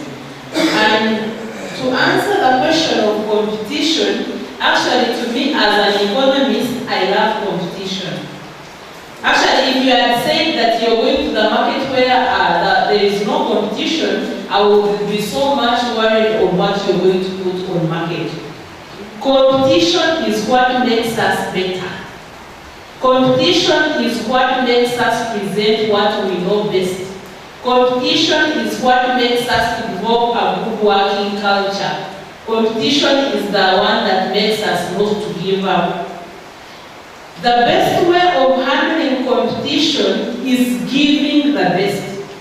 Just like we call them homogeneous products. The ones that some may be the same contents, but they are just differentiated. Look at Omo, Nomi, Sunlight. They are all in the market, they are all washing detergents, and they expect to be used by a single individual. How are you supposed to choose? It means now we have what we call non-pricing competition. What are non-price competition for the employees? As an employee, also near working, apart from the money, what else can make me remain on the job? It means that's why you're going to step out when you already know what is on the market. You already know that the post has already been studied by many people. What does it mean? She told you volunteering. That is something that many young people do not like, but that is where you can position yourself and you go to greater heights. Work culture, someone talked about work culture. They have given you 200, small as it is. How have you presented yourself? Some of the jobs where we were recommended by the people we don't know. Someone just worked with you. That's why I even tell you that as you go for internships, don't look at, they are not giving me transport, I'll only go for 1 day. Work like you know that the post has been studied by many people. That is the best thing I can tell you. Work best, work culture, positive attitude. That is the last thing I can answer on that. Positive attitude. Don't stay in your mind already that you're many people. I already said, when you want to say that, but other people I say no, excuse me, say Arson said. Okay? Because when you say Arson said, you're handling me as an individual. Okay? Don't say there are other people, no. Just look at yourself. When you look at yourself, you will develop yourself, you will love yourself, and you will come out best. Okay? So let me conclude answering the other one. Yes. The other one of interest still comes to the discipline. All the people you see here, including the hardware of first loan challenge in COVID, all people are working on loans. Okay? But the only simple thing that will make you this different from others is the discipline. Have you used the loan of what you wanted to do? Some of us will first go and get the loan. Alone, after getting it in the house, you start planning. Remember, the loan has already started accumulating what? Interest. Make sure by the time you get a loan, all is set. And make sure you use it for exactly what you have got it for. Young people can get a loan and buy a smartphone. You know? So it means already you will have challenges with the interest. So keep disciplined in whatever you do. Develop some discipline culture. And you will move. And of course, remembering that moving is a progress. It is a staircase. You move from the lowest to the highest, and obviously not in one day. Thank you so much. Allow me to supplement my colleague Just in a minute. in a minute. Ladies and gentlemen, if you are to begin a business, you are enough capital for your big business. You are enough capital for your big business. Hey, what do I mean?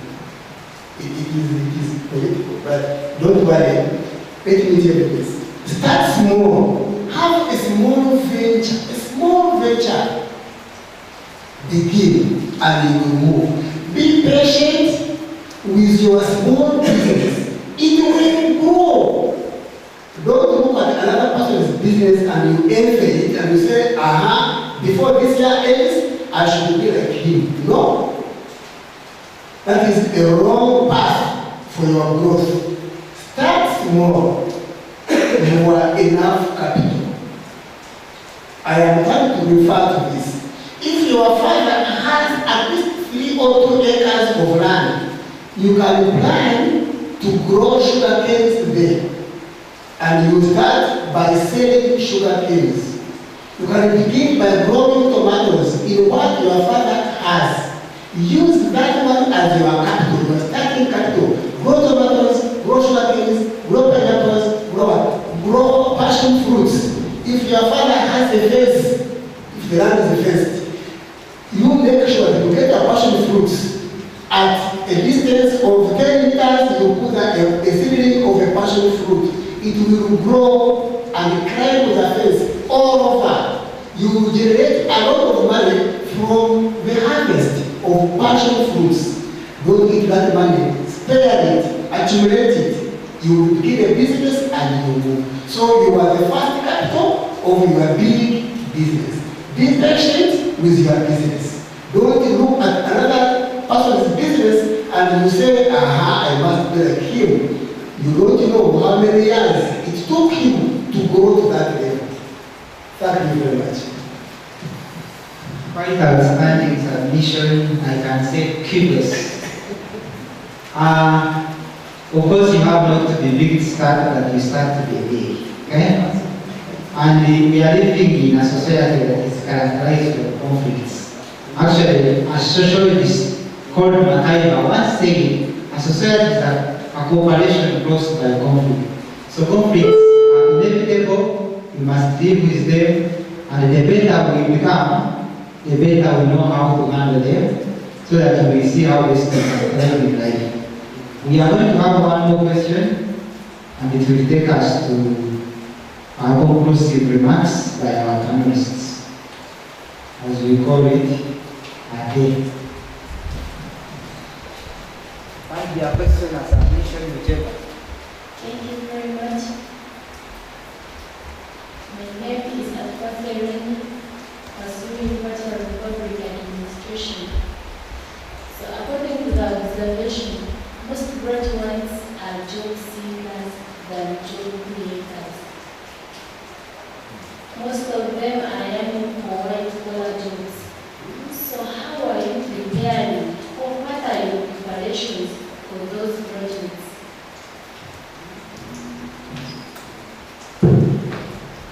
I think the fact that graduates are many and you don't owe them. So we have to suggest, just like she has said.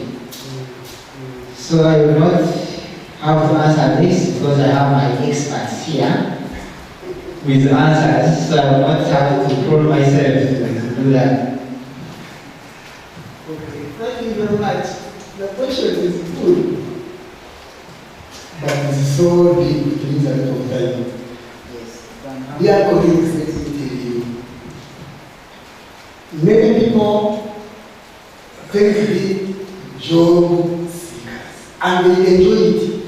You can go on the street and look for a job, 1 year, 2 years, 3 years, and he's very patient, looking for a job. He is patient, and people are patient in looking for a job. Whereas, if you tend to put in practice the skills you have acquired, in fact, everybody has a skill to make him or her grow into a very big man, very big business lady. You have the skills, you have the head. Your coconut is filled with ideas, but we normally shy away from those practical skills that can give us the base to grow big. So let us all avoid white-collar jobs. Let us avoid white-collar jobs. As long as there is something to start with from your home, look at your background, look at your father and what he owns. Look at what he can easily avail for you. And use that one. Practically, when you are in school, you are learning some skills. Venture into agriculture and you see. Very simply, venture into agriculture. I was talking about growing passion fruits. Talk about growing apples. Half an acre. How many trees can you plant there? Half an acre. There are very many. How many fruits can grow on one plant of an apple? Very many. How much money can you sell in a season? Very many fruits at 1,000 shillings each fruit. So some people say, me, I need a white collar job. Why don't you go into this, which is very near you? Put in practice what you have, and you will achieve it. And in most cases, begin with agriculture. And if your father or your mother is a business lady, you begin from there, come close, and emulate all those steps. And you request for assistance to begin a joint venture with them. And you also grow, you get some support. But if not that, don't worry, go back home and begin from there, apply what you acquired from school. It will do. Even if you are at P7 level, you can apply the knowledge you have acquired at primary level, and you can grow into a very big man, and people will be coming to learn from you. How did you start? I been teaching them. So starting is always very easy if you go back and you start from what you have to get what you don't have. Thank you very much. Thank you very much for all that was said here. This speech has been so insightful. You allow me to engage you for the very last time as you give your conclusive remarks on quite a number of areas that we have been able to cover this afternoon. And refers to where is the gap and how best can we position ourselves to fill these gaps, if at all they exist. Because all we look for is the solution for wherever there is a problem. So if we say graduates are not so impactful to the society, then it tells us something is going wrong. So can we determine that wrong part of it? And that effect find, forge the way forward on how best it can be rectified. So I'll begin with Madam Alison, I would like you to, as you tell us where there is a gap, talk briefly about conspicuous consumption. Since you are an economist, then it is quite important for you to have ourselves enlightened about that, because we have observed that most youths tend to spend more than what they earn. That brings in the accommodation because of consumption, something of that nature. I'm not a good economists. And at times I borrow others. So tell us about that, tell us where there is a gap in order to what's said here as we find the solution. Thank you so much.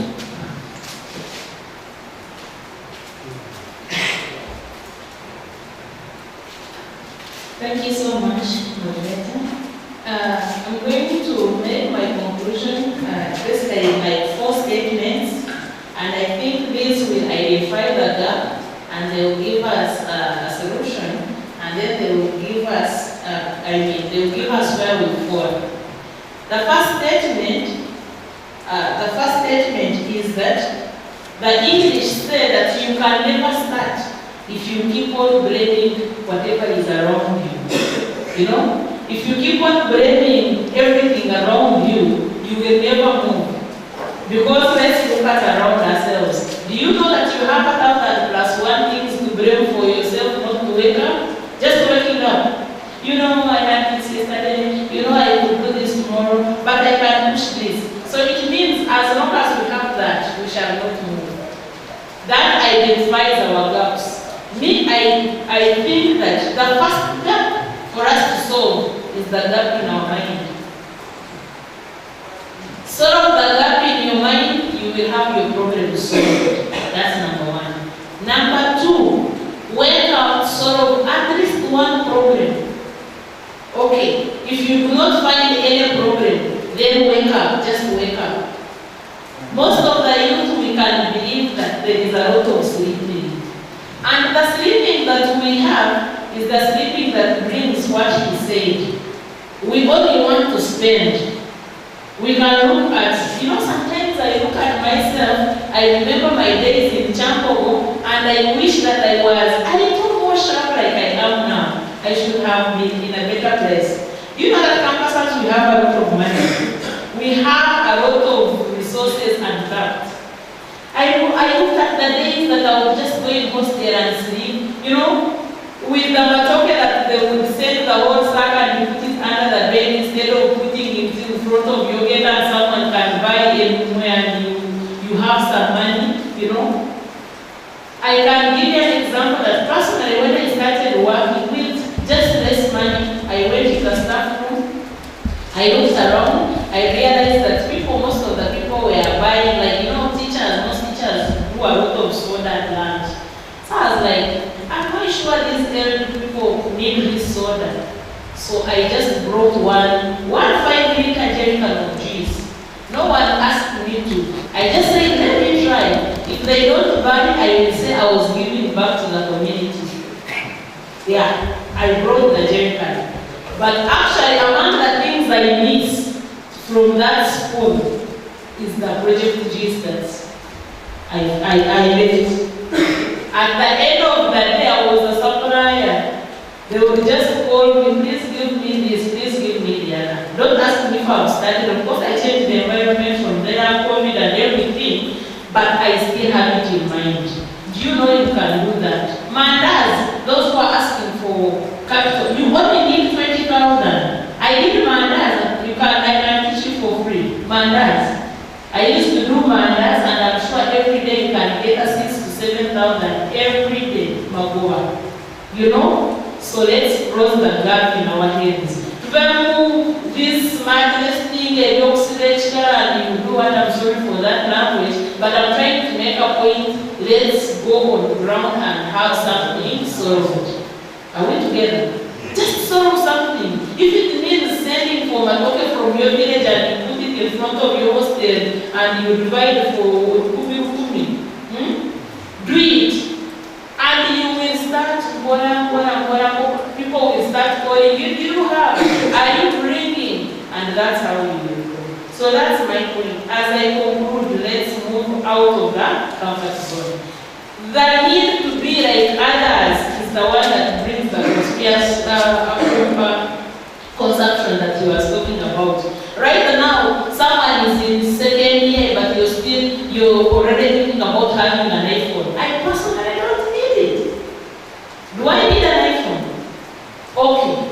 If someone gave it to me by gift, it is okay. But why would I get a capital of around 2.5? Is it even 2.5 go up to 4M the carrying 15? What exactly, who are you going to show? Actually, as I conclude now the last point, do you know that the people, the nature is, the people you're trying to please don't even know that you bought iPhone. That is the most challenging part. Whereas, to the girls, you move out to buy juice with 10,000. Those sweets and the top-press tops that you have bought, are you going to buy them? I have a discipline as a teacher. I write everything that I buy. Even if I want tomatoes and onions, I go with a cup of tomatoes, onions. That is discipline. And that goes to the ladies. You just go to the market to buy onions with a 50,000. If you come back with it, have you bought onions of 50,000? Even this candle the child wants it. And you know the other one. That is in discipline. As long as we don't have financial discipline, we may never. Thank you so much. I pray that this will put at least one idea in your head, and tomorrow we shall celebrate that idea when we are eating its fruits. Thank you so much. So we are dealing with the gap. Yes. How to fill the gap. We are feeling it. Thank you very much. Ladies and gentlemen, let us fill these gaps once and for all. We can easily fill this gap by having what we call a mindset change. If you are a graduate, please have a mindset change. Do away with pride. The problem with people, they are filled up with pride, and pride of the highest order. But remember that. That's why dangerous people. But remember pride. Pride comes before a fall. That is the Bible. Pride comes before the fall. So do away with pride. Move down. Appreciate your position. Where you are, what you put on, what you eat, how you look like. Appreciate your position, appreciate your place, appreciate where you are, appreciate yourself first. And then you do what? You pray for wisdom. You pray for wisdom. You people, ladies and gentlemen, pray for wisdom. So that God gives you wisdom to fall into the job He created you to do. You are likely to do a job that God never created you for. Whether you will take off, you will try very many times failing. But if God created you to be a farmer, you pray that you automatically, by God's grace, fall into that venture. If you move aside, things will be very complicated. But always know that there is God, there is the Creator. God created you. He created you with a purpose. So pray that God makes you discover that purpose, so that you don't go astray. I want to I know that there is God. God loves you, but He wants you to fall into the proper channel. There you have to that job with ease. Me, I never wanted to be a teacher, but God directed me to be a teacher, and I taught for 36 years, and I retired a teacher. This is why I'm putting all the time. I was trained to put on a when I was 18 1986, we had a principal who would say, oh, the teacher must go to class with a tie.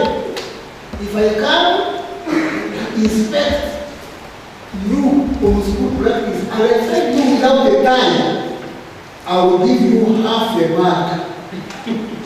So I eventually became, okay, I live with it. And unless I have it, my neck cannot feel comfortable. So I am a teacher by profession. Now, the moment you fall into your job, if God wanted you to be so and so, pray that you will become that very person. You will do it with ease. Now, you don't feel a gap, ladies and gentlemen. You started a test of the society. Test TASTE, the preference of the society. See, in this society, what is lacking? These people don't know how to put on shoes. You making a venture of shoe training in shoes. Get the test. Now, which size, which color, which type? I'm not a campus. The damage. People know your preference. They believe in their damages where you are. They know your preference. They know, they discover what you like, and they begin from there. Go and venture, begin studying your society. Say, if I bring this business here, these people will be my clients. Okay, then you begin from there. You get into all that. But don't forget to pray that God blesses you where He created you to be. Thank you very much. Ended with the statement, don't forget to pray. After I've always used the acronym PUSH, pray until something happens. And that is, the prayer must be accompanied with one. You must get out of your comfort zone and do what you are supposed to do. In fact, if you want to achieve what you have never achieved, you do what you have never done. And if you want to change your life, you must change the things you do daily. The routine activities must change. Just like she was saying, we need to always force ourselves, get out of bed, even if there is nothing to do, but try to find it in the course of the day. Thank you so much, our panelists, for your contribution, for your time. You cannot take it for granted, but we have rather used it as a many opportunity for us to learn. I think this has been more of a dialogue, something less like a motivational talk, something less like capacity building, something less like entrepreneurship training, because having had our economics specialists, we have gained a lot from them, and we thank God for that. This dialogue has been organized by Hope Initiative Crowd. I think it is one of the most active associations we have at Ankole University. And they have done it. They are ranging from the presidential debate, at least they are coming up, and we have to appreciate them for that. And we need to support them where willingly and able to. We thank our service providers. We have been covered by Work Done Company, and the director is there, Jacob Kakude, who is our former guild president. If we were not envious, we would grab him. Thank you so much, Jacob Kakude, for all this. And we pray you continue doing the same. God is in control and is the sole provider. He will reward you accordingly. At this point in time, I will give 2 minutes to Hope Initiative Club Chairperson to give a vote of thanks to our panelists. Indeed, you've done it.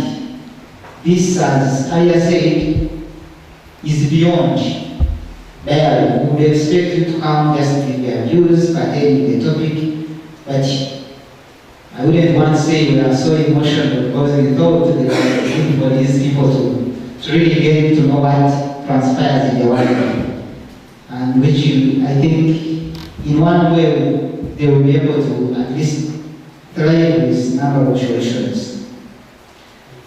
Not Guild this time, I'm sorry.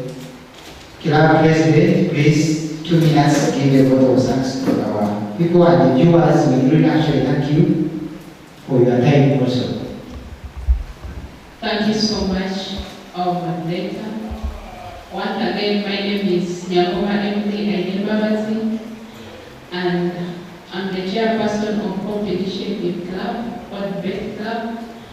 I take this opportunity to thank God first, for He has made it today. Join me as we thank you.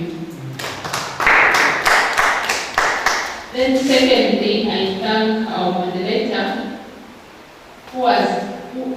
he has done his best. Thank you so much, and may God bless you. I take this opportunity to thank our main speakers. Thank you so much for the words of encouragement. We appreciate, and we have learned a lot in this dialogue. May God bless you.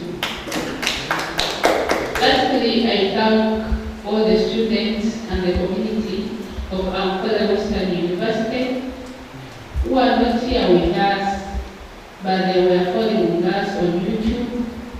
I appreciate. And lastly, I wish you all the best. Thank you so much.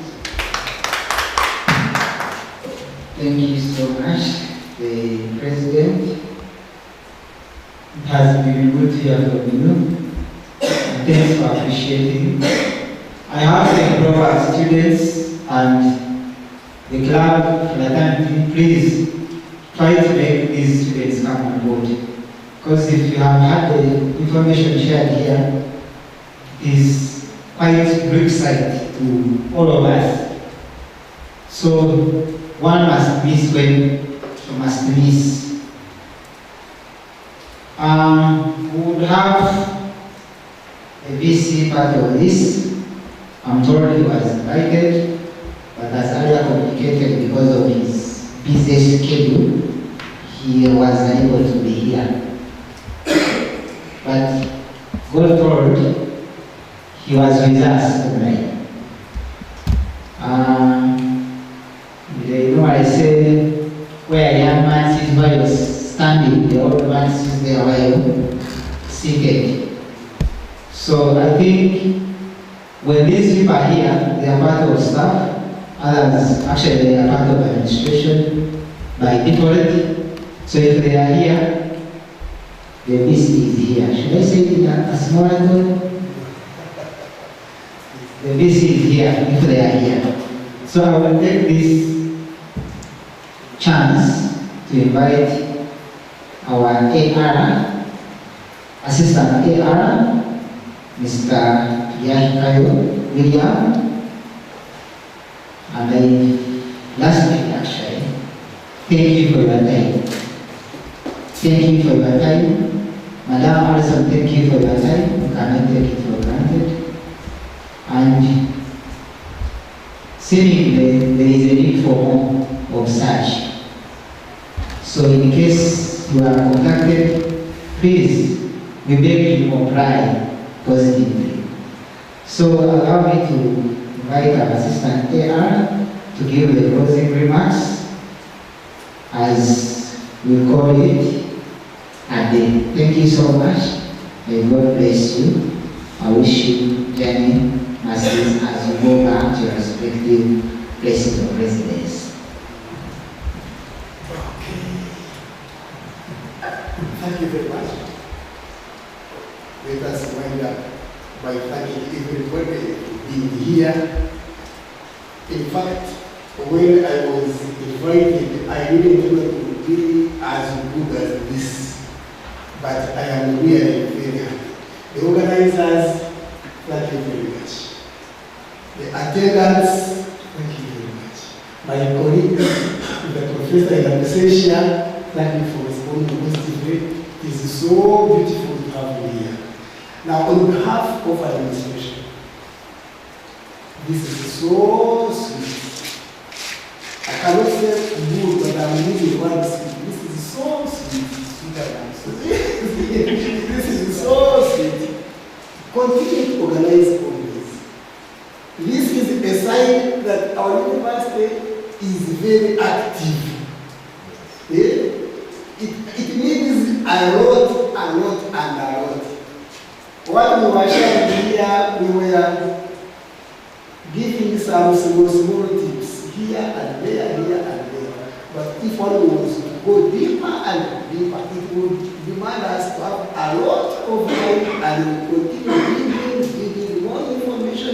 As we share this, more information comes up. So we will share up to midnight, because the topic was so wide and very relevant. I want to thank you people who have endeavored to come and spare your time to attend our talk. We actually had no time to sit and prepare. When she came to say, are you coming doing us? I was saying, what am I going to share with you? Let me see. Because we were somehow busy yesterday, we couldn't get time to do some research. Even the letter, I read the letter when I was sitting here, reading the topic that we were to share. But I said, no problem. We shall share whatever will come in our hands. But I believe you people who have been here with us, there is a lot you have learned. Because with education, it begins when you are born up to the time you die. You keep on learning new things. In fact, they say a moron,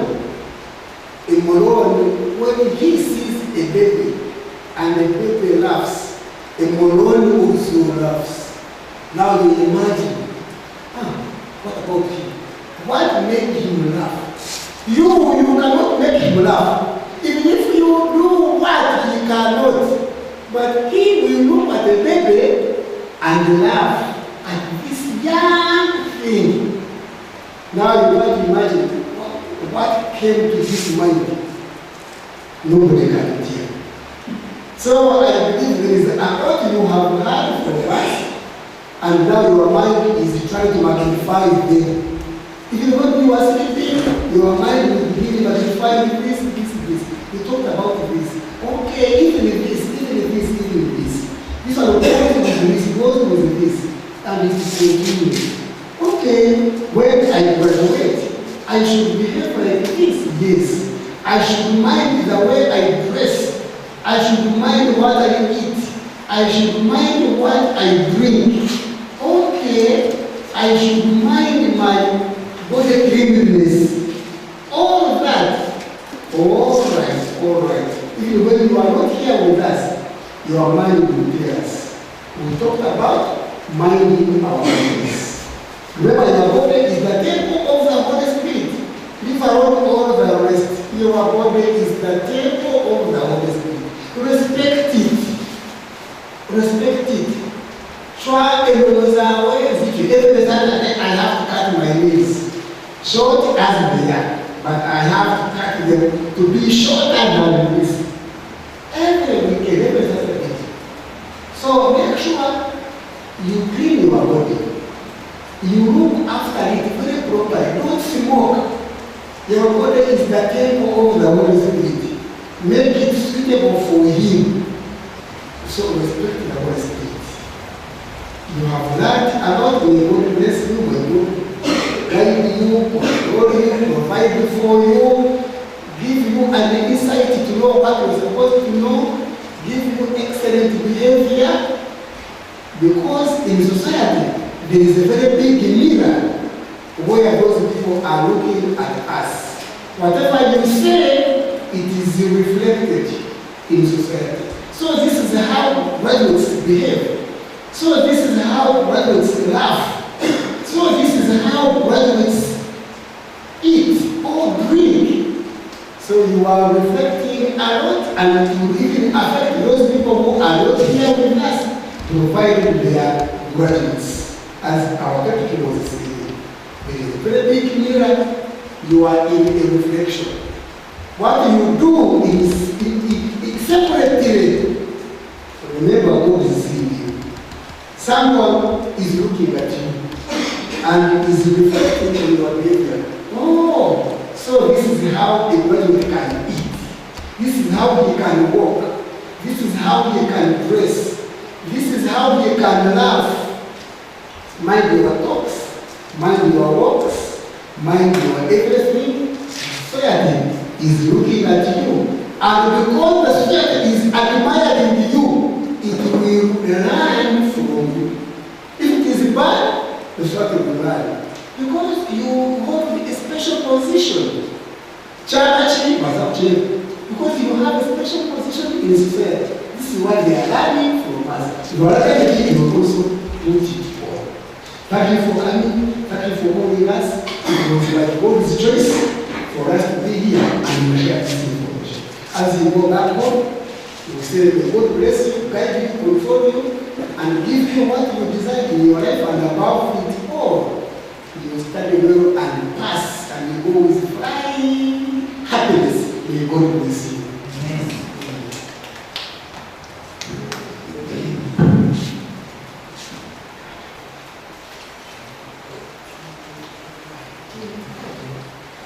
You can give up in a session.